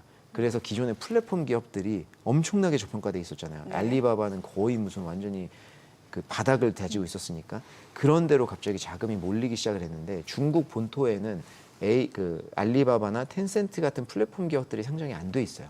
그러니까 중국 본토 투자자들이 여기로 자금이 엄청나게 쏠린 겁니다. 그래서 이제 작년 상반기에는 그런 모습이 보여졌고, 하반기 가면서부터 AI 관련돼서 진짜로 이제 지금 알짜 기업들이 어디냐라고 하면서 그게 이제 부품 기업들, 네. PCB라든지 광모듈이라든지 이런 기업들이 갑자기 이제 각광을 받기 시작하면서 본토 주식도 좋았다라고 보시면 될 것 같고요. 그래서 이제 어제 보고 중국 본토 투자자들이 홍콩에 들어서 뭐 샀냐라고 네. 작년 한 해 동안 보면 경기 소비재, 금융업, 헬스케어 많이 샀거든요. 그래서 지금 경기 소비재는 뭐지? 소비 안 좋다라고 할 수 있는데, 근데 이 경기 소비재가 플랫폼 기업들이 여기 포함되어 있어요. 알리바바 같은. 그래서 여기 이제 알리바바, 텐센트 이런 기업 제일 많이 샀다라고 보시면 되고, 네. 그 다음이 금융업인데, 지금 중국 같은 경우에는 금융업이 고배당이잖아요. 이제 고배당주로 이제 분류가 되는데, 우리가 한국에서 지금 미국 투자할 때 고배당이라고 하면 보통은 은퇴 후에 매달 이제 용돈 받기 이런 개념으로 접근하시거든요. 그래서 나의 은퇴 설계나 매월 이제 현금 받기, 분기 받기 이런 걸로 접근을 하시는데, 지금 중국의 고배당 투자는 경기 방어 성향이 커요. 네. 그래서 증시가 떨어지고 이럴 때 고배당주로 많이 몰립니다. 그래서 이제 4월부터 해가지고 일정 기간의 조정 구간이 있었잖아요. 그럴 때는 고배당주로 좀 많이 몰린다라고 보시면 되고, 요 세 번째 헬스케어도 굉장히 볼만한데, 작년에 2, 3분기에서 중국의 헬스케어업들이 하루에 100%, 200%씩 우습게 올랐어요. 홍콩에 상장되어 있는 헬스케어 기업들이. 이유가 뭐예요? 그 이유가 이제 우리가 딥시크 모먼트가 2024년도 1월이라고 하잖아요. 네. AI 쪽에서 네. 알고 봤더니 중국의 AI 기술들이 이렇게 올랐다라고 하는 건데, 헬스케어의 딥시크 모먼트는 2017년부터 2021년 동안에 우리가 관심이 없을 때 넘어갔어요. 그러니까 뭐냐면 2017년도에 중국에서 헬스케어 관련돼서 이제 법안을 바꿨거든요. 그러니까 이제 중국의 헬스케어 기업들 약 개발할 때 예. 이제 지금 자기네 수준이 있을 거잖아요. 예. 그거를 미국 FDA 수준으로 끌어올렸어요. 그러면서 이 수준이 안 되면 중국 내에서도 허가 안 해주겠다. 그래서 이제 수준을 끌어올려가지고 예. 그런 데에 돈을 더 많이 쓰게 했고요. 그리고 이제 펀드라든지 이런 거 조성해서 지원을 했고, 그 IPO를 적극적으로 지원을 해줬습니다. 네. 그래서 그 당시에 상장했던 기업들이 우시 바이오로직스, 우시 앱텍 이런 기업들이거든요. 엄청나게 성공적으로 IPO를 홍콩에서 진행을 했고 자금 조달을 많이 해서 2017년도부터 21년도까지 해가지고 이제 그 R&D를 엄청나게 투자를 한 거예요. 그리고 21년도에는 이제 중국의 기업들이 본인들이 이제 창신약, 이 혁신약들 개발한 것들 내놓잖아요. 예. 그게 이제 글로벌 빅파마들에서 지금 팔고 있는 약들보다 성능이 좋은 약들이 나오기 시작을 했어요. 그러니까 한마디로 중국의 지금 혁신약을 개발하는 기업들은 파이프라인이 엄청나게 많이 구축이 되어 있고 네. 저가로 고품질의 제품이 개발이 되고 있는 거예요. 저가. 근데 향후 3년 동안 글로벌 빅파마들이 보유하고 있는 제약 그 약품들 있잖아요. 이 특허권이 이제 3년 동안에 한 60% 정도가 만료가 됩니다. 네. 그럼 글로벌 빅파마들은 두 가지 선택이 있거든요. 하나는 본인들이 개발하거나 두 번째는 지금 개발되어 있는 1상, 2상, 3상 단계에 있는 파이프라인을 사서 본인들이 끌고 가거나 네. 아니면 3상까지 된 거를 너네가 중국에서 팔아, 우리가 글로벌리는 우리가 팔게라고 해서 사가거나 그게 작년 2, 3분기에 엄청나게 많이 터졌어요. 그러면서 헬스케어 기업도 많이 올랐거든요. 근데 이 헬스케어 기업들 그래서 많이 쏠렸는데 지금 그래도 조금 많이 조정을 받고 있어요. ETF도 한국에 있거든요. 네. 이제 중국 헬스케어 기업들 이런 거. 근데 이제 조금 다시 집중을 해야 되는 게 아까도 이제 뉴스에 나왔었는데 소개해 주셨었는데 JP모건 헬스케어 이제 컨퍼런스 하잖아요. 그렇죠. 그러면서 거기에서 어디에 집중될지 그리고 중국 기업들이 거기에서 또 뭔가 이제 어떤 라이센스 아웃을 한다든지 뭐 이런 이슈들이 또 있을 수 있습니다. 그래서 뭐 그런 것들 측면에서 지금 좀 주목해볼 필요가 있다. 그래서 작년에 그래요. 화두는 어쨌든 간에 AI, 뭐 고배당, 이제 헬스케어 뭐 이랬었다. 이렇게 좀 볼 수 있을 것 같습니다. 그리고 뭐 이제 호가 잠깐 봐도 그렇죠. 될까요? 예. 자, 지금 8시 56분 지나갑니다. 오늘 양시장 호가 상황 좀 체크해 보겠습니다. 먼저 코스피입니다. 오늘 0.5% 하락 예상되고요. 4,527. 코스닥은 강보합권 예상됩니다. 944. 시가총액 상위 종목 예상가 보겠습니다. 삼성전자 오늘 2% 하락 예상됩니다. 지금 호가는 13만 6천 원. SK하이닉스도 2% 약세 출발 예상되고요. 예상 체결가 73만 9천 원. 삼성 바이오로직스도 하락 출발 예상되고요. LG 에너지솔루션 36만 8,500원으로 0.6% 상승 예상됩니다. 삼성전자 우선주도 내림세 예상되고 있고요. 하나 에어로스페이스 최근 외국인 기관 매수세가 좀 빠르게 유입되고 있는 모습인데 오늘 2% 강세가 예상이 되고 있습니다. 자, 하나 에어로스페이스 호가 좀 볼게요. 어제 7.9% 강세를 나타냈고 오늘 추가적으로 지금 2.7% 상승 예상되면서 112만 원으로 집계가 됩니다. 그밖에 현대차도 상승 출발 예상되고 있고요.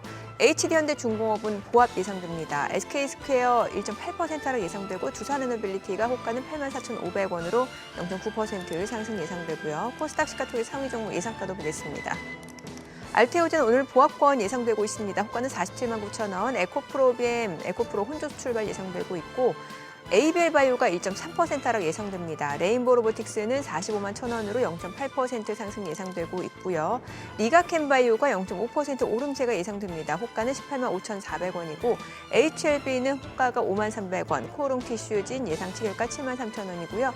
팩트론 소폭 하락 출발 예상됩니다. 3천당 제약이 2% 약세가 예정되면서 호가는 24만 8,500원으로 나타나고 있습니다.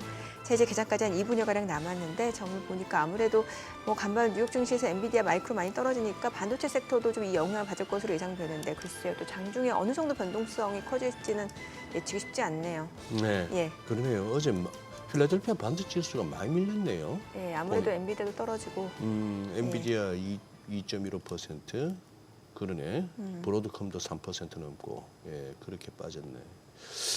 아니 그러면은 예, 아니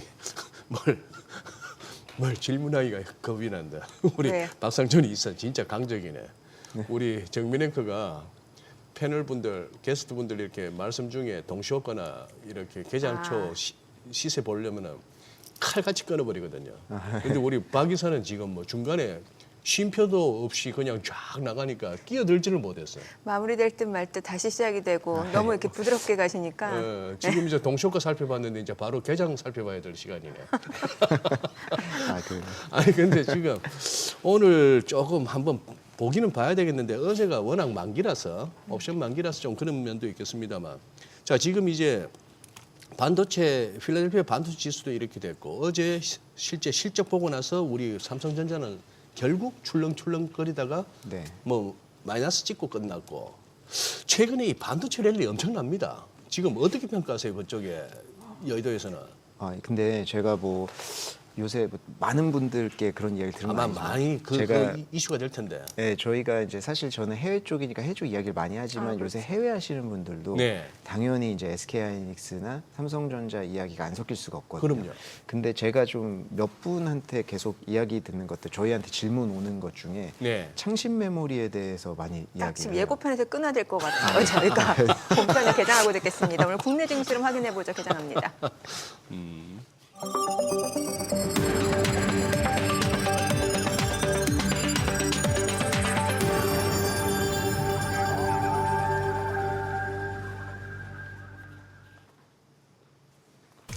네, 1월 9일 금요일 국내 증시 개장했습니다. 간밤 뉴욕 증시 나스닥은 좀 떨어졌어요. 주요 기술주들이 많이 밀리는 모습이었고 오히려 중소형주 러셀 2000은 굉장히 좋았고 또 뭐 경기 민감재 그리고 산업재, 소비재 쪽도 매수세가 유입되는 양상이었습니다.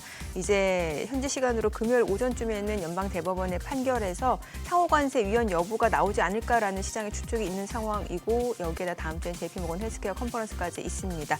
여러 가지 굵직한 이벤트를 앞두고 있는 상황에서 어제 국내 증시는 5편 만기였거든요. 변동성도 큰 모습이었는데 오늘 양시장 출발지수 보겠습니다. 코스피입니다. 지금 현재 0.4% 떨어집니다. 4,530, 코스닥 강보합권으로 944고요.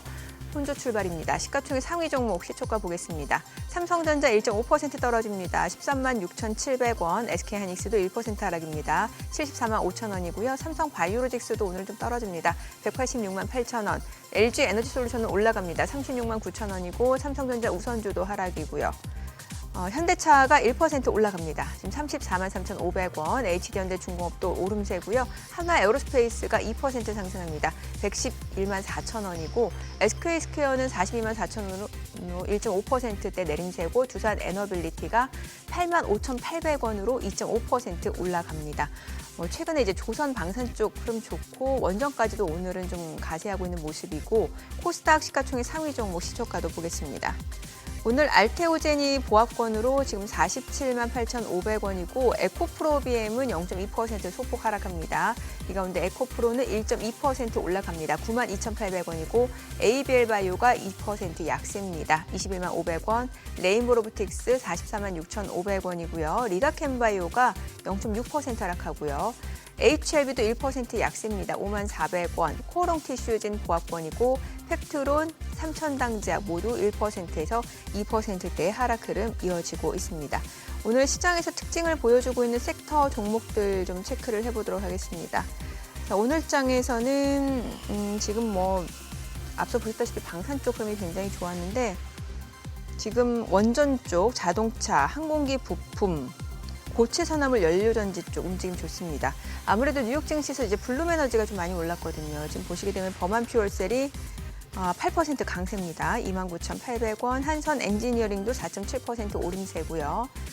화면에는 이제 원전 관련주가 나오고 있는 상황인데 오늘 원전주도 좋아요. 지금 보시다시피 G2파워, 우주렌텍, 우리기술, 에너토크, 한전 KPS 다 강세고 고체 산화물 연료전지 쪽에서는 이제 범한 퓨얼셀, 두산 퓨얼셀 모두 8%에서 4% 강세고 SK 이터닉스도 3.8% 상승합니다. 2만 800원에 거래되고 있는 모습이고요. BHI도 2.4%, 그리고 한선 엔지니어링도 올라가고 오늘 고체 산화물 연료전지 흐름 좋습니다. 앞서 보시다시피 이제 원전 쪽도 움직임이 좋아요. 원전 쪽은 이제 두산에너빌리티가 3% 넘게 올라가고 우진도 5.9% 강세고요. 현대건설, 오르비텍도 3% 안팎으로 올라갑니다. 현대건설이 77,800원, 한전기술도 1.5% 올라갑니다. 자, 한전 KPS도 오름세고요. 방산주도 좋아요. 방산주 내에서는 앞서 보셨다시피 이제 대장주격인 한화에어로스페이스가 4% 강세, 상승폭이 더 확대가 되고 있습니다. 113만 6천 원. 뒤이어서 이제 현대 로템도 4% 올라갑니다. 21만 9,500원, 한국항공우주도 1.8% 상승 중이고 풍산 12만 300원으로 5% 강세고요. LIG 넥스원도 상승합니다. 한화시스템도 지금 6% 강세 흐름 보여주고 있습니다. 6만 4,200원이죠. 방산주, 원전주 다 좋습니다. 자, 그리고 핵융합 에너지 쪽도 움직임이 좋아요. 일진파워가 3% 강세, 사막 컨덴서도 좀 올라가고 이게 핵융합 에너지 같은 경우 이제 원전 쪽하고도 엮이는 종목이 많다 보니까 이런 모습들이 확인이 되고 있는 것 같고요. 수급 상황 체크해 보도록 하겠습니다. 오늘 유가증권 시장에서는 개인과 기관이 순매수 보여줍니다. 지금 개인 투자자는 3,751억 원 순매수고요. 기관은 115억 원 매수 우위, 외국인은 501억 원 순매도입니다. 코스닥에서도 개인 투자자, 기관 투자자가 동반 순매수를 보여주고 있습니다. 각각 규모는 422억 원, 115억 원 순매수고요. 외국인은 501억 원 매도 우위를 나타내고 있습니다. 환율 체크하겠습니다. 달러원 환율입니다. 오늘도 올라갑니다. 3원 20전 상승한 1,453원 80전에 개장이 됐습니다.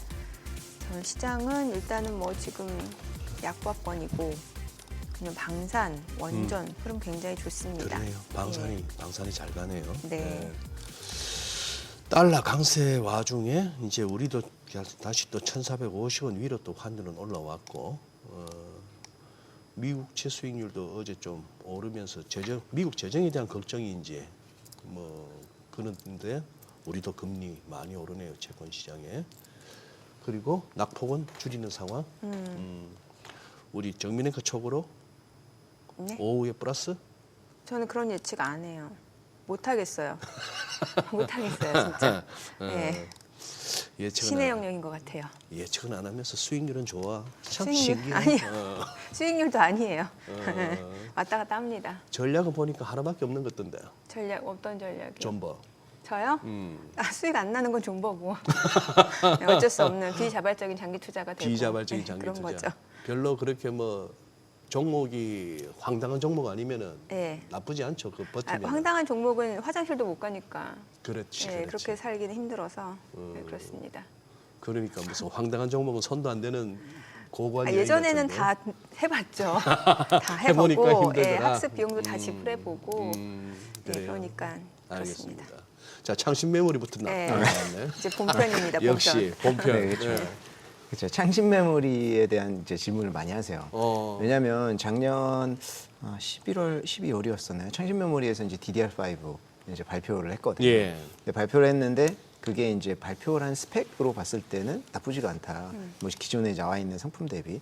근데 요게 이제 그 어찌됐든 간에 이제 창신 메모리가 DDR5 내놓으면서 이제 레거시 마켓은 중국 반도체 업체들이 다 먹을 것이다라는 게 중론이기는 한데요. 그 속도가 문제이거든요. 그러니까 지금 DDR 쪽이 뭐 이제 최근에 뭐 D램이라든지 뭐 가격이 엄청나게 오르잖아요. 예. 그러니까 이제 지금 뭐 SK하이닉스나 삼성전자 뭐 이쪽 당연히 HBM이 이제 주로 간다라고 하는 게 맞지만 지금 당장의 그 국면에서는 이제 뭐 DDR5라든지 이런 판매가 가격이 올라가면서 뭐 이제 그 받는 수혜들이 굉장히 컸단 말이죠. 예. 근데 이런 것들이 창신 메모리가 어느 정도의 수율로 빨리 낼 수 있느냐, 요게 이제 관건이거든요. 그게 생각보다 너무 빨라지면 또 이제 주가에 영향을 받을 수 있다라는 게 이제 형성이 되나 봐요. 네. 그래서 그거에 대해서 많이 물어보세요.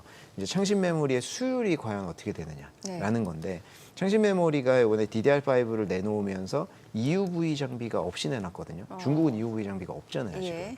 그러니까 DUV 장비로 내놓는다는 것은 한 번에 EUV로 한 번에 도면을 쫙 그릴 거를 못 그리고 DUV로 몇 번씩 찍어서 하는 건데 그게 우리가 그냥 지금 프레스 찍듯이 와플 기계 찍듯이 딱딱 이게 아니고 엄청 크잖아요. 그 네. 도광 장비가. 네. 그거를 한 번 찍고 뭐 이제 두 번 찍고 하는 게 시간이 엄청 오래 걸린단 말이에요. 그러니까 수율이 물리적으로도 나올 수가 없다라는 건데 이제 뭐 창신 메모리에서는 우리 그래도 수율 한 80% 나옵니다라고 얘기했거든요. 근데 시장에서는 40% 정도로 보고 있어요. 네. 그러니까 그 간극이 어느 정도냐가 지금 투자자들의 중점 사항인 거예요. 이게 만약에 40% 이상으로 나온다라고 하면 생각보다 DDR5 창신 메모리가 내놓는 게 빨리 시장에 다 풀릴 수 있잖아요. 더 저가로.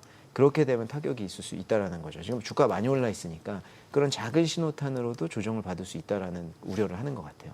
그래서 시장에서는 좀 그런 걸 우려하는 상황인데 일단은 사실 지금 수율에 대해서 누구도 이야기하기는 힘듭니다. 근데 그렇죠.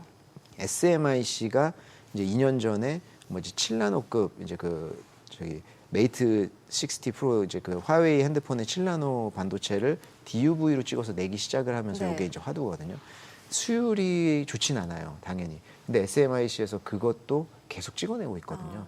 이게 이제 관건인 것 같아요. 예. 거기서 이제 그 지속적으로 얼마나 하느냐. 근데 저희가 이제 SMIC 과거에 방문을 해가지고 그거에 대해서 질문이 나왔었어요. 수율이 안 나오고 수율이 안 나온다는 것은 비용도 많이 들고 마진도 작다는 얘기인데 이거 계속 할 거냐. 사업 네. 입장에서는 사실 그 영리를 목적으로 하는 회사 입장에서. 근데 SMIC에서 전략적 사업이라고 표현하면서 우린 계속 할 거다라고 했거든요. 중국 정부에서 반도체 펀드 같은 것들 뭐 1조 위안 뭐 이렇게 구성을 해가지고 이런 것들에 대해서 직접적으로 계속 이제 지원을 해주잖아요. 그렇기 때문에 중국 반도체 업체들이 이용할 수 있거든요. 그래서 창신 메모리가 이걸 하면서 얼마나 시장에 좀 파급적인 효과를 주느냐 요거에 대해서 좀 집중하고 있다. 그러니까 이제 우려도 조금씩은 있는 그런 상황이 아닐까 뭐 이런 생각합니다. 네.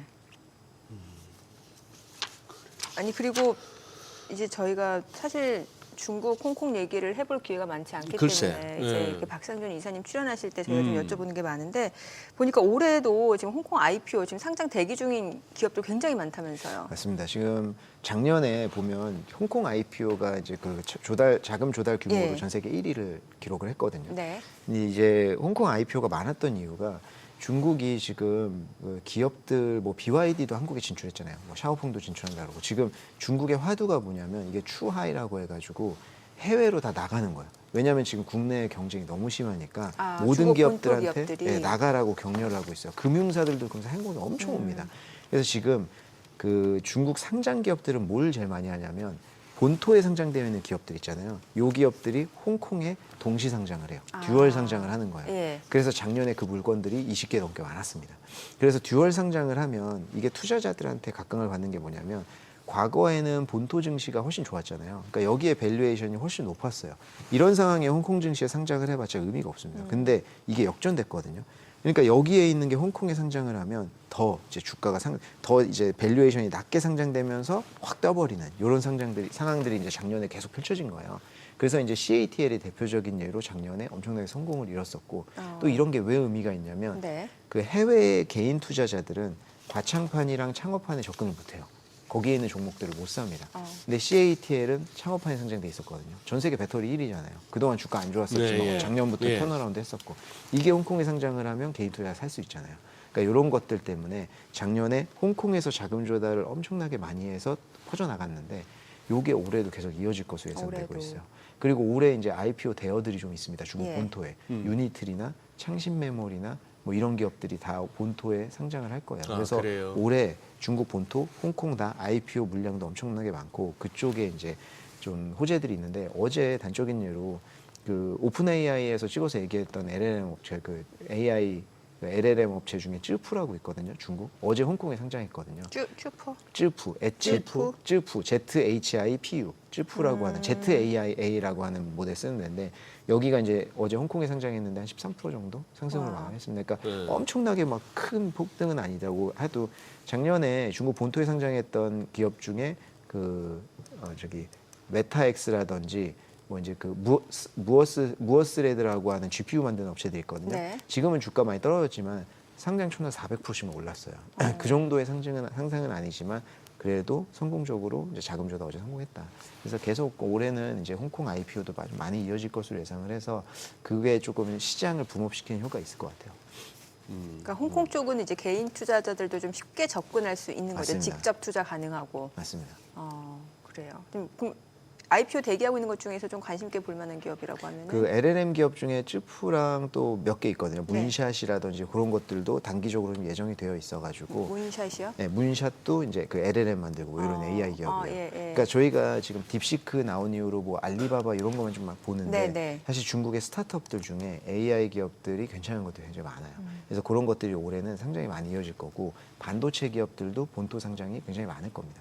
그러니까 이게 이제 왜 반도체 기업들은 본토에 상장하냐라고 하면은 뭐 그거에 대해서 이야기하자면 또 길어지는데 네. 지금 시간이 그렇죠, 안 예. 되죠. 요거는 여쭤보고 싶은데 네. 가져오신 내용 중에 보니까 이 글로벌 라이다 시장의 예. 점유율 1위 허사에 요거 지금 되게 볼만하긴 해요. 왜냐면 요거 상장한 지 얼마 안 되나 봐요. 요게 이제 헛사이가 이제 글로벌 라이다 쪽에서 1위거든요. 시장 점유율이. 헛사이라고 발음해야 네, 돼요? 헛사이, HESAI. 네. 한 40에서 50%는 되는데 이게 미국에 상장이 되어 있었습니다. HSAI라고 네. 하는 종목 코드로 되어 있었는데 작년에 홍콩 증시에 2525라는 코드로 2025년도니까 2525를 네. 썼나 봐요. 그러니까 2525라는 코드로 작년에 상장을 했어요. 근데 상장한 이후에 주가가 안 좋았거든요. 근데 이제 그 이유가 아무래도 딱 어떻게 보면 우리나라 IPO 우리 공모주 같네. 첫날 그쵸. 좀 뛰었다가 맞습니다. 딱 흘러내리다가. 그런 양상을 보이기는 했었어요. 예. 그래서 주가가 거의 50% 가까이 하락을 해가지고. 네. 근데 이게 지금 헛사이가 예. 그러니까 라이다의 문제가 뭐냐면 라이다는 가격이 굉장히 비쌌어요. 비싸요? 한 대에 만 달러 정도 합니다. 그러니까 지금 테슬라가 뭐 5만 달러, 뭐 이거 차가 가격이 이런데 뭐 그 라이다를 몇 대 써버리면 자율주행 한답시고 라이다를 몇 대 써버리면 차가격이 넘어가요. 예, 그래서 예. 일론 머스크가 과거에 예. 라이다 안 쓰고 우리는 비전 센스로 가겠다. 아하, 카메라만 카메라로 하겠다라고 간다. 한 거거든요. 근데 사실 테슬라랑 샤오펑이랑 이런 데 빼고는 대부분 라이다에 의지를 합니다. 왜냐하면 라이다를 써야 이제 그 레이저를 보내가지고 매핑을 한 다음에 그거 안전하게 갈 수 있는 거거든요. 안전장치가 하나 더, 안전벨트가 하나 더 증가를 하는 거예요. 예. 근데 과거에는 비싸니까 못 쓰다가 맞아요. 헛사이가 그거를 드라마틱하게 가격을 낮췄어요. 그래서 지금 한 대에 200달러면 살 수가 있습니다. 그래요? 아니 그러면은 이렇게 헛사이는 낮출 수 있는 가격을 기존의 다른 라이더 업체는 왜 못 낮추는 그러니까 거예요? 기존에는 이제 뭐 더 고사양으로 한다든지 칩도 이제 본인들이 자체 조달을 안 하고 밖에서 이제 뭐 칩을 갖고 와야 되고 하는 건데 이런 거는 헛사이는 그 긴 시간 동안에 본인들이 자체 칩으로 A식으로 이제 맞춤형으로 만들어 버리고 그러니까 다 내구화 시켜 버린 거예요. 예. 본인들이 밖에서 가져오지 않아도 중국 내에서 내부적 중국이 다 이제 가격이 전반적으로 싸잖아요. 네. 거기서 조달을 하면서 가격을 드라마틱하게 낮춘 거죠. 그리고 성능은 좋아지고 그러니까 이제 많이 팔리기 시작했는데 이게 단가를 계속 낮추는 그러니까 이제 많이 더 많이 팔아야 되니까 단가를 계속 낮추는 게 있어요. 왜냐하면 시장을 더 크게 넓혀야 되잖아요. 그렇다 보니까 그런 단가 낮추는 이슈들이 있을 때마다 떨어지기도 하고요. 그리고 이제 작년에는 11월 달에 이제 또 이슈가 하나 있었는데 그 당시에 볼보에서 루미나라고 하는 이제 미국의 라이더 업체 있는데 예. 거기 안 쓰겠다. 그러니까 작년에 하반기에 생각해 보면 전기 자동차 업체들이 좀 부진했었잖아요. 예. 그러면서 이제 그 내연기관으로 가는 것 같다. 전기 자동차 끝나는 것 같다. 뭐 자율주행도 이제 더 이상 뭐 이제 뭐 포드 같은데 이런 데도 전기차보다는 우리 내연기관 집중할게 막 이런 얘기들 했잖아요. 예.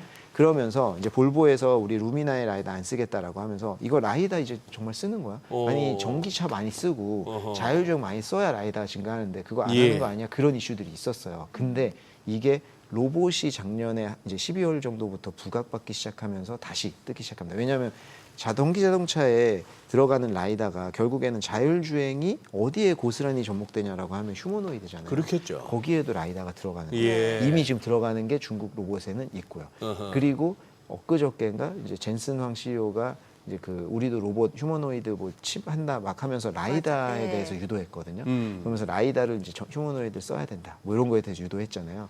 그러면서 다시 한번 기대감이 증가하면서 최근에 주가가 드라마틱하게 다시 올라오기 시작했거든요. 근데 올 한 해가 이제 현대자동차도 마찬가지고 지금 그 보스턴 다이내믹스의 로봇이 굉장히 주목을 많이 받았잖아요. 네. 올 한 해에 로봇이 굉장히 큰 화두다라고 보는 시각이 맞아요. 거의 중론이에요. 예. 그런 상황에서는 그 라이다는 로봇에 들어갈 수밖에 없습니다. 그 옵티머스 빼고요. 아하. 옵티머스는 어찌됐든 간에 그 테슬라는 비전 센스에 관한 어떤 데이터라든지 학습이 굉장히 많이 되어 있어요. 예. 테슬라는 비전 센스를 쓸 수 있어요. 근데 기존 다 후발주자로 들어오는 로봇이나 전기자동차 업체는 그런 학습 데이터가 없잖아요. 그렇기 때문에 라이다를 쓸 수밖에 없습니다. 그래서 라이다 시장이 앞으로 더 커지는데 더 호재는 미국의 라이다 업체들이 많이 없어졌어요. 그동안 힘들었어요. 왜 헛사이나 이런 데에서 가격 치고 들어오고 본인들 가격 못 낮추니까. 아니, 10만 달러 하던 놈을 200달러까지 떨어뜨리는데 맞습니다. 어떻게 견디겠어요? 그러니까 많이 경쟁자들이 없어져 있어요. 그래서 헛사이나 뭐 로봇센스나 중국 기업들이 라이다를 좀 많이 장악을 하고 있습니다. 그래서 이제 휴머노이드 관련돼서 올해 좀 많이 이제 주가가 오를 것으로 예상이 되기 때문에 헛사이는 그동안 많이 떨어져 있었고 해서 최근에 올라온 것을 감안하더라도 좀 올해 투자하기가 굉장히 좋지 않을까 이렇게 생각하고 있습니다. 알겠습니다. 오늘 내용 여기까지 듣겠습니다. 그래요. 잘 들었습니다. 고맙습니다. 감사합니다.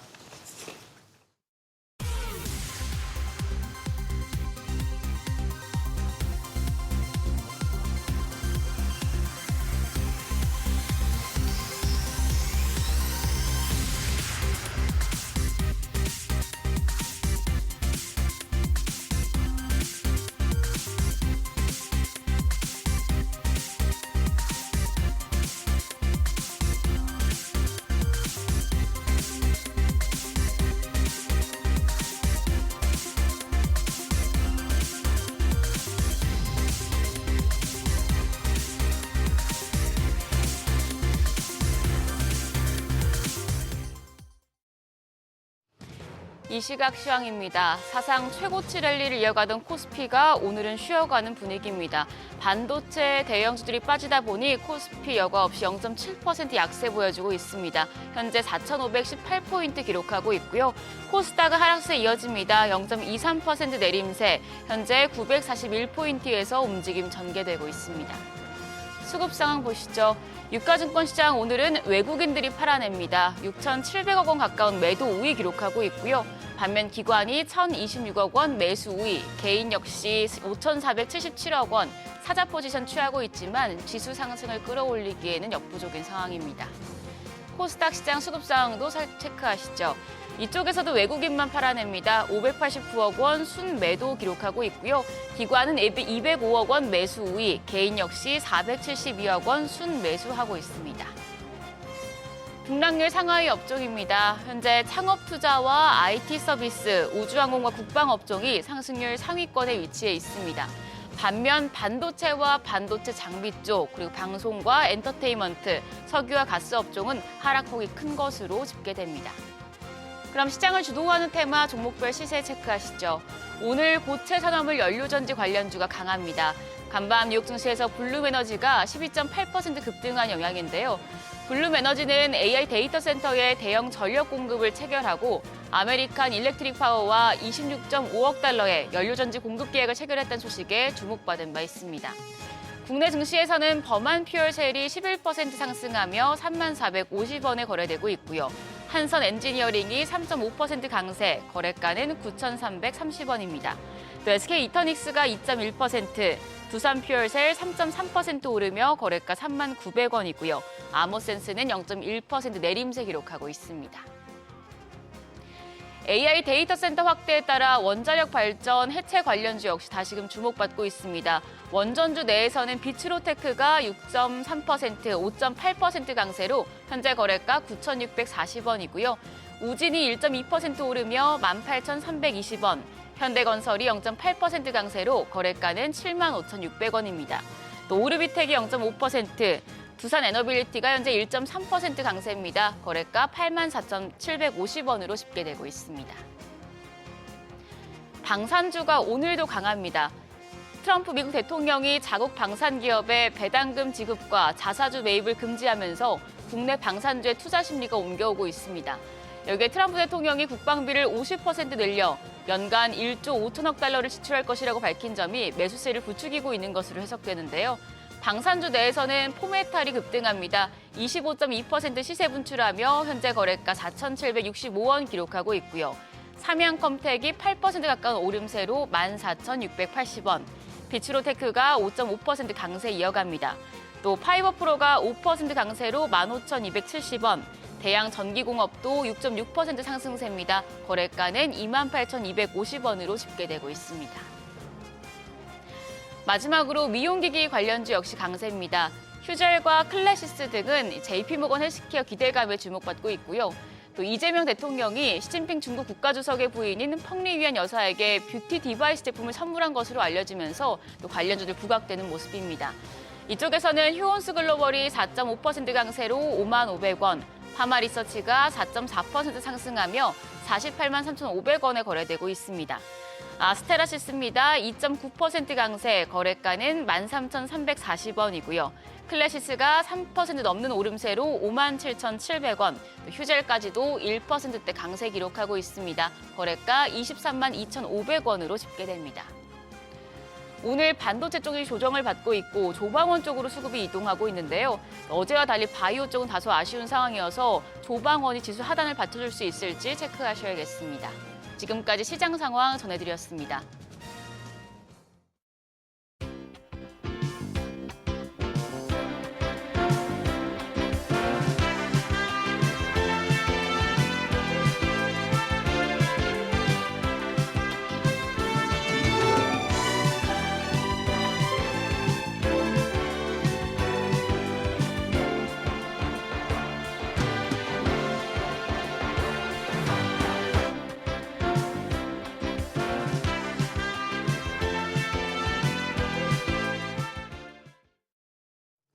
네, 이제 다음 주면 미국 샌프란시스코에서 세계 최대 제약 바이오 투자 행사죠. JP모건 헬스케어 컨퍼런스가 열리게 되는데 오늘 제약 바이오 섹터에 대해서 좀 알아보겠습니다.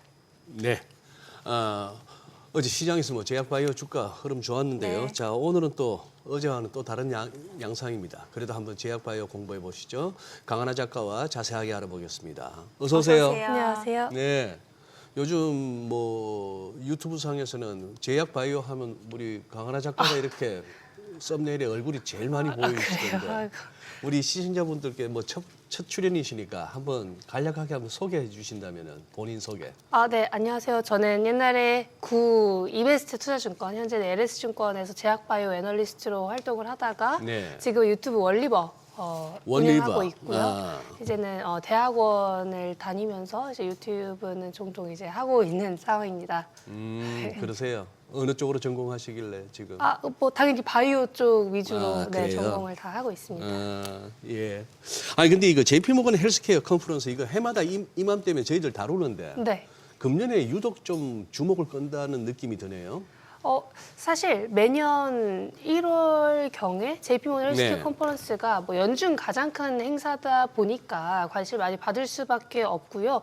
이번에 관심을 더 많이 받는 이유는 셀트리온과 삼성바이오로직스처럼 대형 바이오주들은 원래 참석을 많이 하거든요. 발표도 많이 하고. 네. 그런데 이번에는 좀 다르게 알테오젠, D&D 파마텍, 그리고 휴재까지 미용 쪽까지 이제 발표를 하는 모습입니다. 근데 이제 알테오젠과 D&D 파마텍과 같은 순수 바이오텍이 발표를 하는 건 또 거의 없었던 예, 일이라서 예. 알테오젠과 D&D 파마텍의 흐름도 이번 주에 굉장히 좋은 걸 확인하실 수 있으실 것 같아요. 그러면 이번 JP모건 헬스케어 컨퍼런스에서 굉장히 중요하게 봐야 될 포인트들은 어떤 것들이에요? 당연히 우리나라 기업이 직접 발표를 한 사례들 자체가 적다 보니까 그런 발표에서 어떤 것들이 언급이 되고 어떤 빅파마들과 JP모건 헬스케어 컨퍼런스에서 미팅을 했는지 업데이트를 받는 게 아마 가장 중요할 것 같고요. 아무래도 우리나라 기업들은 기술 이전 계약이 나왔을 때 가장 큰 업사이드를 볼 수 있기 때문에 그로 인해서 이제 빅파마들과의 계약이 나오느냐 후속으로 JP모건 헬스케어 컨퍼런스가 아니라고 하더라도 조만간 이제 나올 수 있는 가능성이 보이느냐를 확인을 하시면 좋을 것 같고요. 더 나아가서는 우리나라 기업이 직접 발표를 하는 게 아닐지라도 참석은 또 굉장히 많이 합니다. 그래요? 여기서 말하는 참석은 거기에서 빅파마들, 바이오 기업들과 미팅을 잡아두고 그 컨퍼런스에 직접 갖는 것을 뜻하는데요.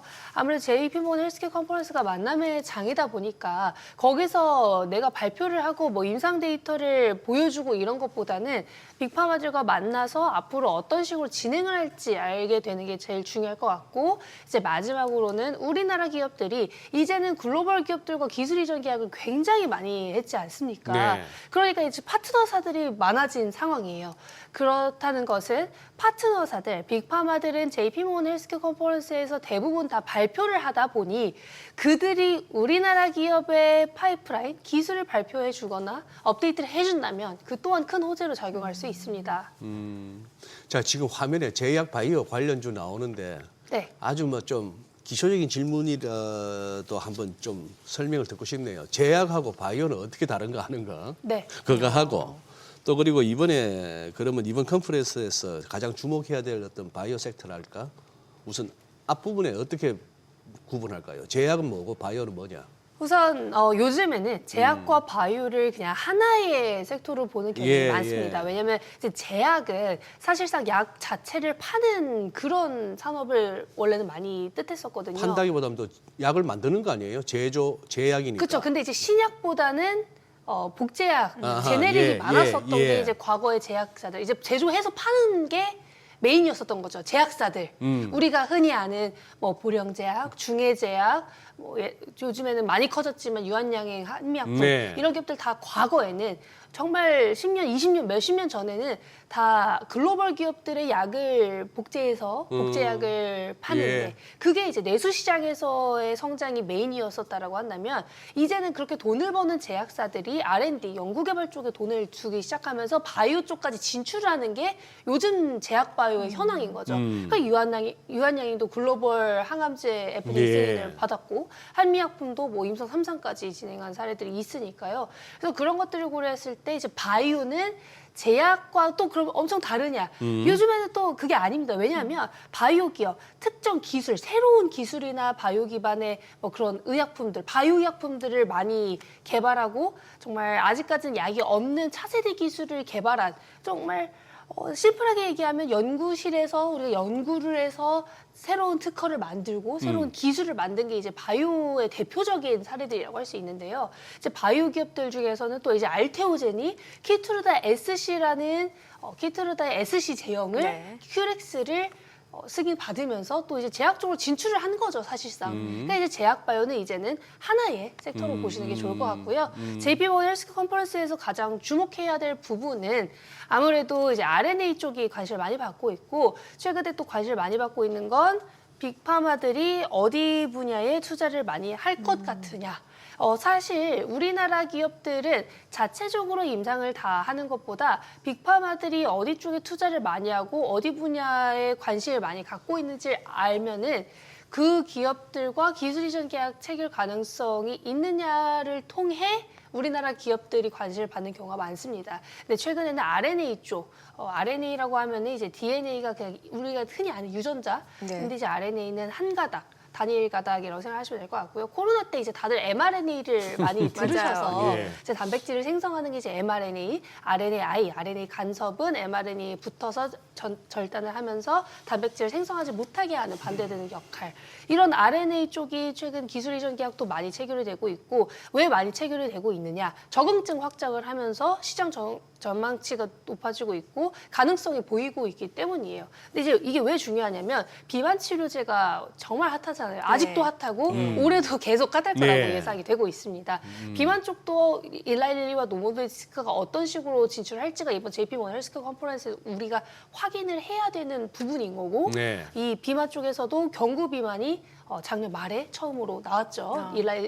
노보노디스크로부터. 그리고 이제 일라일리도 올해 경구 비만 치료제 FDA 승인을 앞두고 있습니다. 그러니까 이걸 우리가 JP모건 헬스케어 컨퍼런스에서 분명히 좀 업데이트를 받아야 되는 부분이 있다. 그렇게 봐주시면 될 것 같습니다. 그 비만 치료제 쪽도 말씀을 주셨고 최근에는 보면은 그 뭐 ADC 쪽도 얘기 나오고 있고 뭐 용어가 굉장히 많으니까 네. 이런 것도 좀 설명을 해주세요. 일단 ADC는 항체 약물 접합체인데요. 정말 심플하게 말씀을 드리면 암이 있지 않습니까? 예. 그래서 암에 붙을 수 있는 요소를 붙여서 그걸 약과 붙인 다음에 약을 링커로 붙인 다음에 그걸 암으로 바로 전달될 수 있도록 해주는 게 이제 항체 약물 접합체입니다. 근데 ADC도 에너츄라는 유방암 항암제가 상용화되면서 혹은 임상 데이터가 나오면서 와 이렇게까지 좋았던 약이 유방암 항암제에서 최근에 본 적이 없었으니까 그러면 ADC라는 플랫폼이 유망하겠구나 예. 이런 생각을 할 수 있는 거잖아요.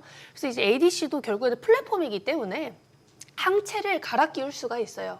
그러니까 유방암 항암제에서는 유방암에서 많이 발현되는 허투 아니면 이제 뭐 다른 고용암에서 많이 발현이 되는 뭐 투랍투 그러니까 이 항체를 갈아 끼울 수 있기 때문에 ADC라는 플랫폼은 뭐 확장성이 무궁무진한 거겠죠. 그러니까 이제 리가켄바이오 같은 우리나라 ADC 대장이 네. 아마 앞으로도 기술 이전 계약이 추가적으로 나올 수 있을 거라는 기대감이 나오고 있고요. 이번 JP모건 헬스케어 컨퍼런스에서도 기존 파트너사들, 존슨앤존슨부터 시작해서 다양한 파트너사들과 후속 미팅 혹은 앞으로 추가적인 미팅도 가능하다고 하니까 그런 것들 관심 있게 보시면 좋을 것 같습니다. 저 자막에 ADC가 뭐의 약자인지도 모르겠고 네. 항체, 약물, 접합체라는 의미도 사실 설명 듣고도 잘 모르겠고 암세포만 타격하는 이러다 보니까 제약 바이오인가 보다 하다가 또 뒤에 유도 미사일 보니까 이게 지금 방산 섹터 다루고 있나 싶기도 하고 네. 정신은 없는데 요즘 주식 하려니까 너무 힘드는 게 반도체 공부하랴, 로봇 맞아요. 공부하랴, 무슨 뭐 AI 저는 생성력 뭐 추론력 이것도 잘 구분이 안 가는 와중에 지금 이쪽으로 오면 이제 진짜 머리 빠집니다.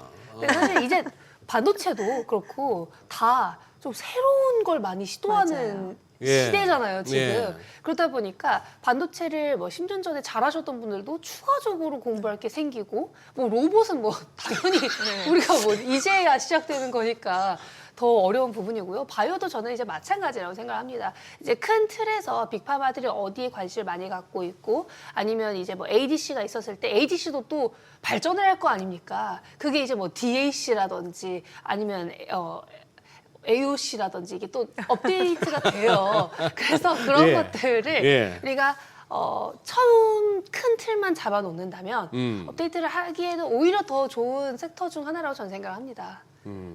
야, 우리 저 강하나 작가님 진짜 완전 방송 무기인데 말도 씹히는 것도 없고 굉장히 많은 정보를 갖다 짧은 시간에 전달하시는데 아니 그럼 나오신 김에 한번 쉽게 한번 설명해 줘 보세요.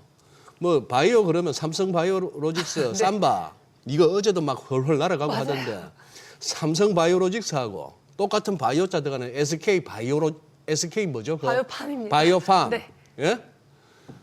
그거하고는 두 회사는 어떤 차이가 나는 거예요? 일단 삼성 바이오로직스는 이제 분할을 했지 않습니까? 네. 분할을 하면서 뭐 이제는 바이오시밀러 혹은 신약 쪽은 뺀 거고요. 삼성 바이오로직스는 CDMO, CMO 쪽 생산 쪽만 하는 회사가 된 겁니다.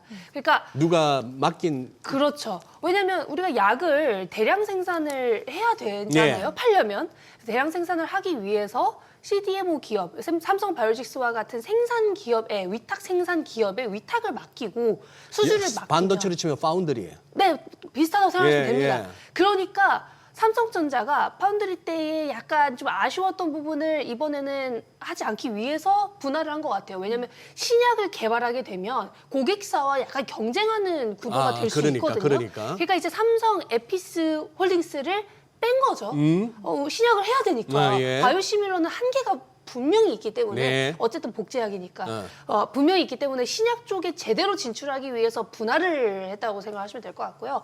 그래서 삼성바이오로직스가 이제 삼성 바이오로직스 하나만 남았지만 오히려 수주가 더 빠르게 들어오고 있는 상황이고 생물보안법이라고 중국 기업들과 거래를 좀 하지 말아라 하는 미국에서 최근 국방수권법에 통과된 법안이 하나 있거든요. 대통령 서명까지 진행이 됐기 때문에 올해는 조금 더 이게 가시화될 것 같은데 생물보안법을 통해서 그럼 미국 기업들이 중국 기업에 주던 걸 한국 기업에 줄 수 있지 않을까? 이런 인식들도 생기고 있습니다. 수주를. 그러니까 이제 삼성바이오로직스가 그로 인한 수혜로 수주도 좀 더 빨리 늘어나고 기존 수주들도 좀 더 커지고 이제 확장되는 공시들이 하나둘 나오고 있고요.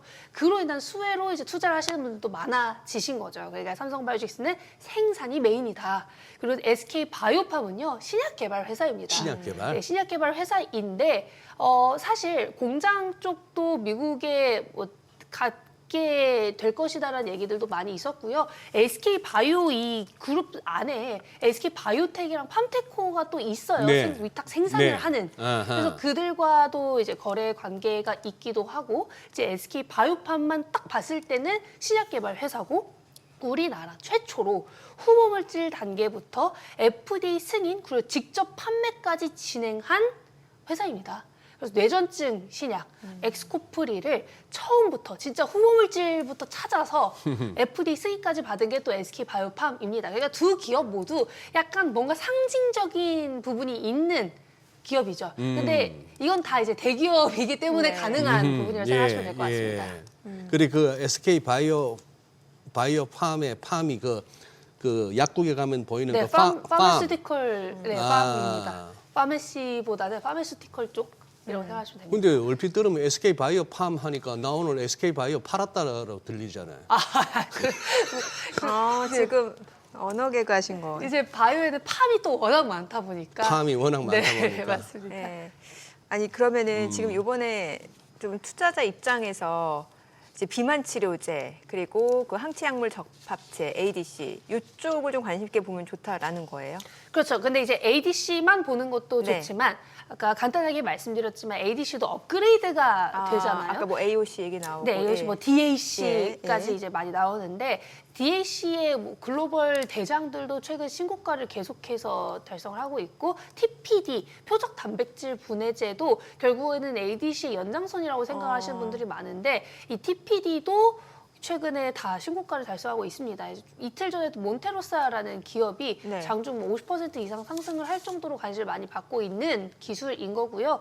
이 TPD 중에서 우리나라 대표적인 기업이 이제 오름 테라퓨틱인데 네. 오름 테라퓨틱도 최근 상승폭이 가장 큰 기업 중 하나예요. TPD라고 하면 정확히 뭐예요? 표적 단백질 표적 분해제입니다. 단백질. 이것도 결국에는 다 항암제로서 암을 분해하거나 암에 직접적으로 타겟을 해서 예. 암을 죽일 수 있게 해주는 기술들이거든요. ADC들. 표적 항암제로 좀 묶어서 생각하면 되는 거예요. 그렇죠. 이제 옛날에 우리가 생각을 했을 때 표적 항암제는 다 알약으로 나오는 네. 딱 암의 원인이 되는 한 가지를 타겟을 하는 그런 화학합성 의약품인데 표적을 하는 항암제 중에서 좀 차세대 표적 항암제라고 생각하시면 좀 편할 것 같습니다. 예.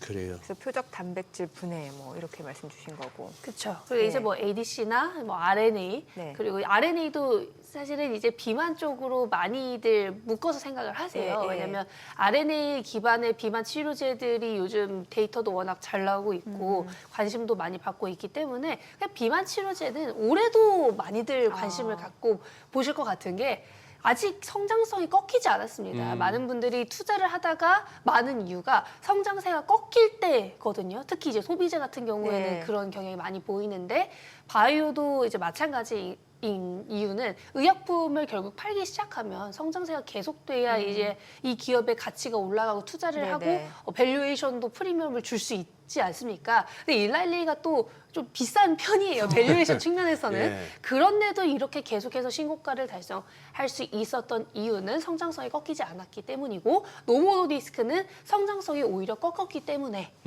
거의 반토막 난 상황이죠. 아무리 잘 팔린다고 하더라도 글쎄. 성장성이 중요한 겁니다. 예. 그래도 먼저 출시한 거는 위고비나 경구용 네, 특허사, 맞습니다. 노보노디스크인데.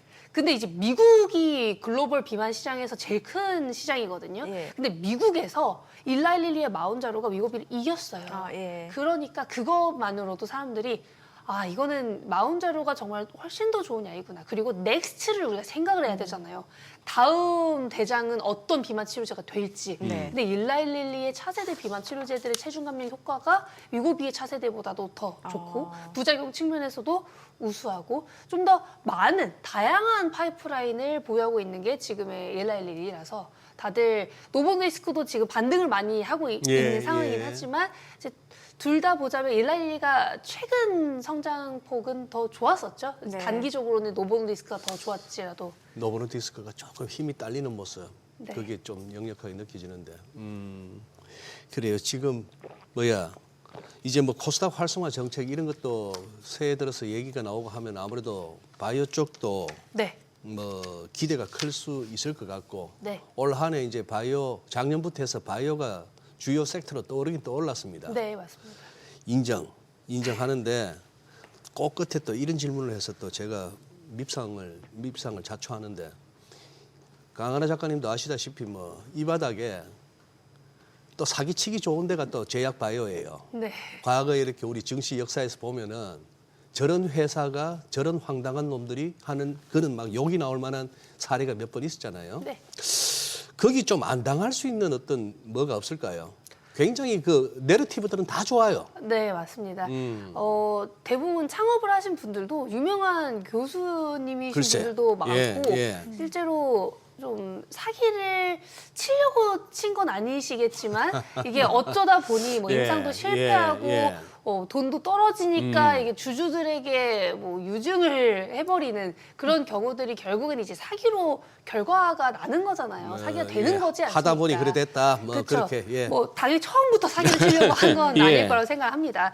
그러나 그런 기업들은 당연히 주주들이 많이 피해야 되는 기업들인데 첫 번째로는 현재 당장의 현금 보유 현황도 중요할 것 같습니다. 지금 당장 돈이 상대적으로 너무 떨어진다면 그 기업이 연간 쓰는 비용보다 훨씬 더 적은 현금을 보유하고 있거나 최소 1년 이상의 런웨이가 가능한 현금을 보유하고 있어야 자금 조달 이슈가 없잖아요. 네, 그런데 이제 좋은 바이오 기업들의 특징은 자금 조달을 할 때도 좀 좋은 조건으로 요즘엔 자금 조달을 많이 합니다. 그래서 올릭스나 오름 테라퓨틱 이런 기업들은 자금 조달 이후에 오히려 더 상승을 하는 모습을 많이 보이고 있고 상대적으로 그렇지 못한 기업들은 자금 조달을 할 때 자금 모집이 잘 안 된다는 등 그런 사례들이 많이 있고요. 여기서 또 더 중요한 거는 코스닥이 과거에는 상대적으로 좀 잘 상장이 됐었어요. 네. 조금 괜찮다 싶으면 상장을 해줬었는데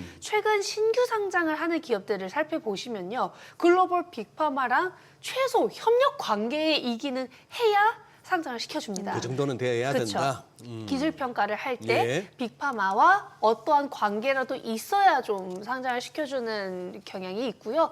조금 더 나아가서는 돈을 벌 수 있는 기업들 위주로 상장을 해주는 게 요즘 신규 상장주들의 특징입니다. 그래서 신규 상장주들이 오히려 더 수익률이 좋아요. 왜냐하면 어느 정도 레퍼런스가 있는 상태에서 상장이 되고 돈을 버는 상태에서 상장을 하기 때문에 이제 과거 상장된 기업들보다 신규 상장주를 선호하시는 분들은 요즘에는 상장 요건이 빡빡해졌으니 글쎄. 그나마 낫지 않을까? 이런 인식들이 정말 많이 생기기도 했습니다. 그래요. 알겠습니다. 오늘 여기까지 듣겠습니다. 잘 들었습니다. 네, 고맙습니다. 감사합니다.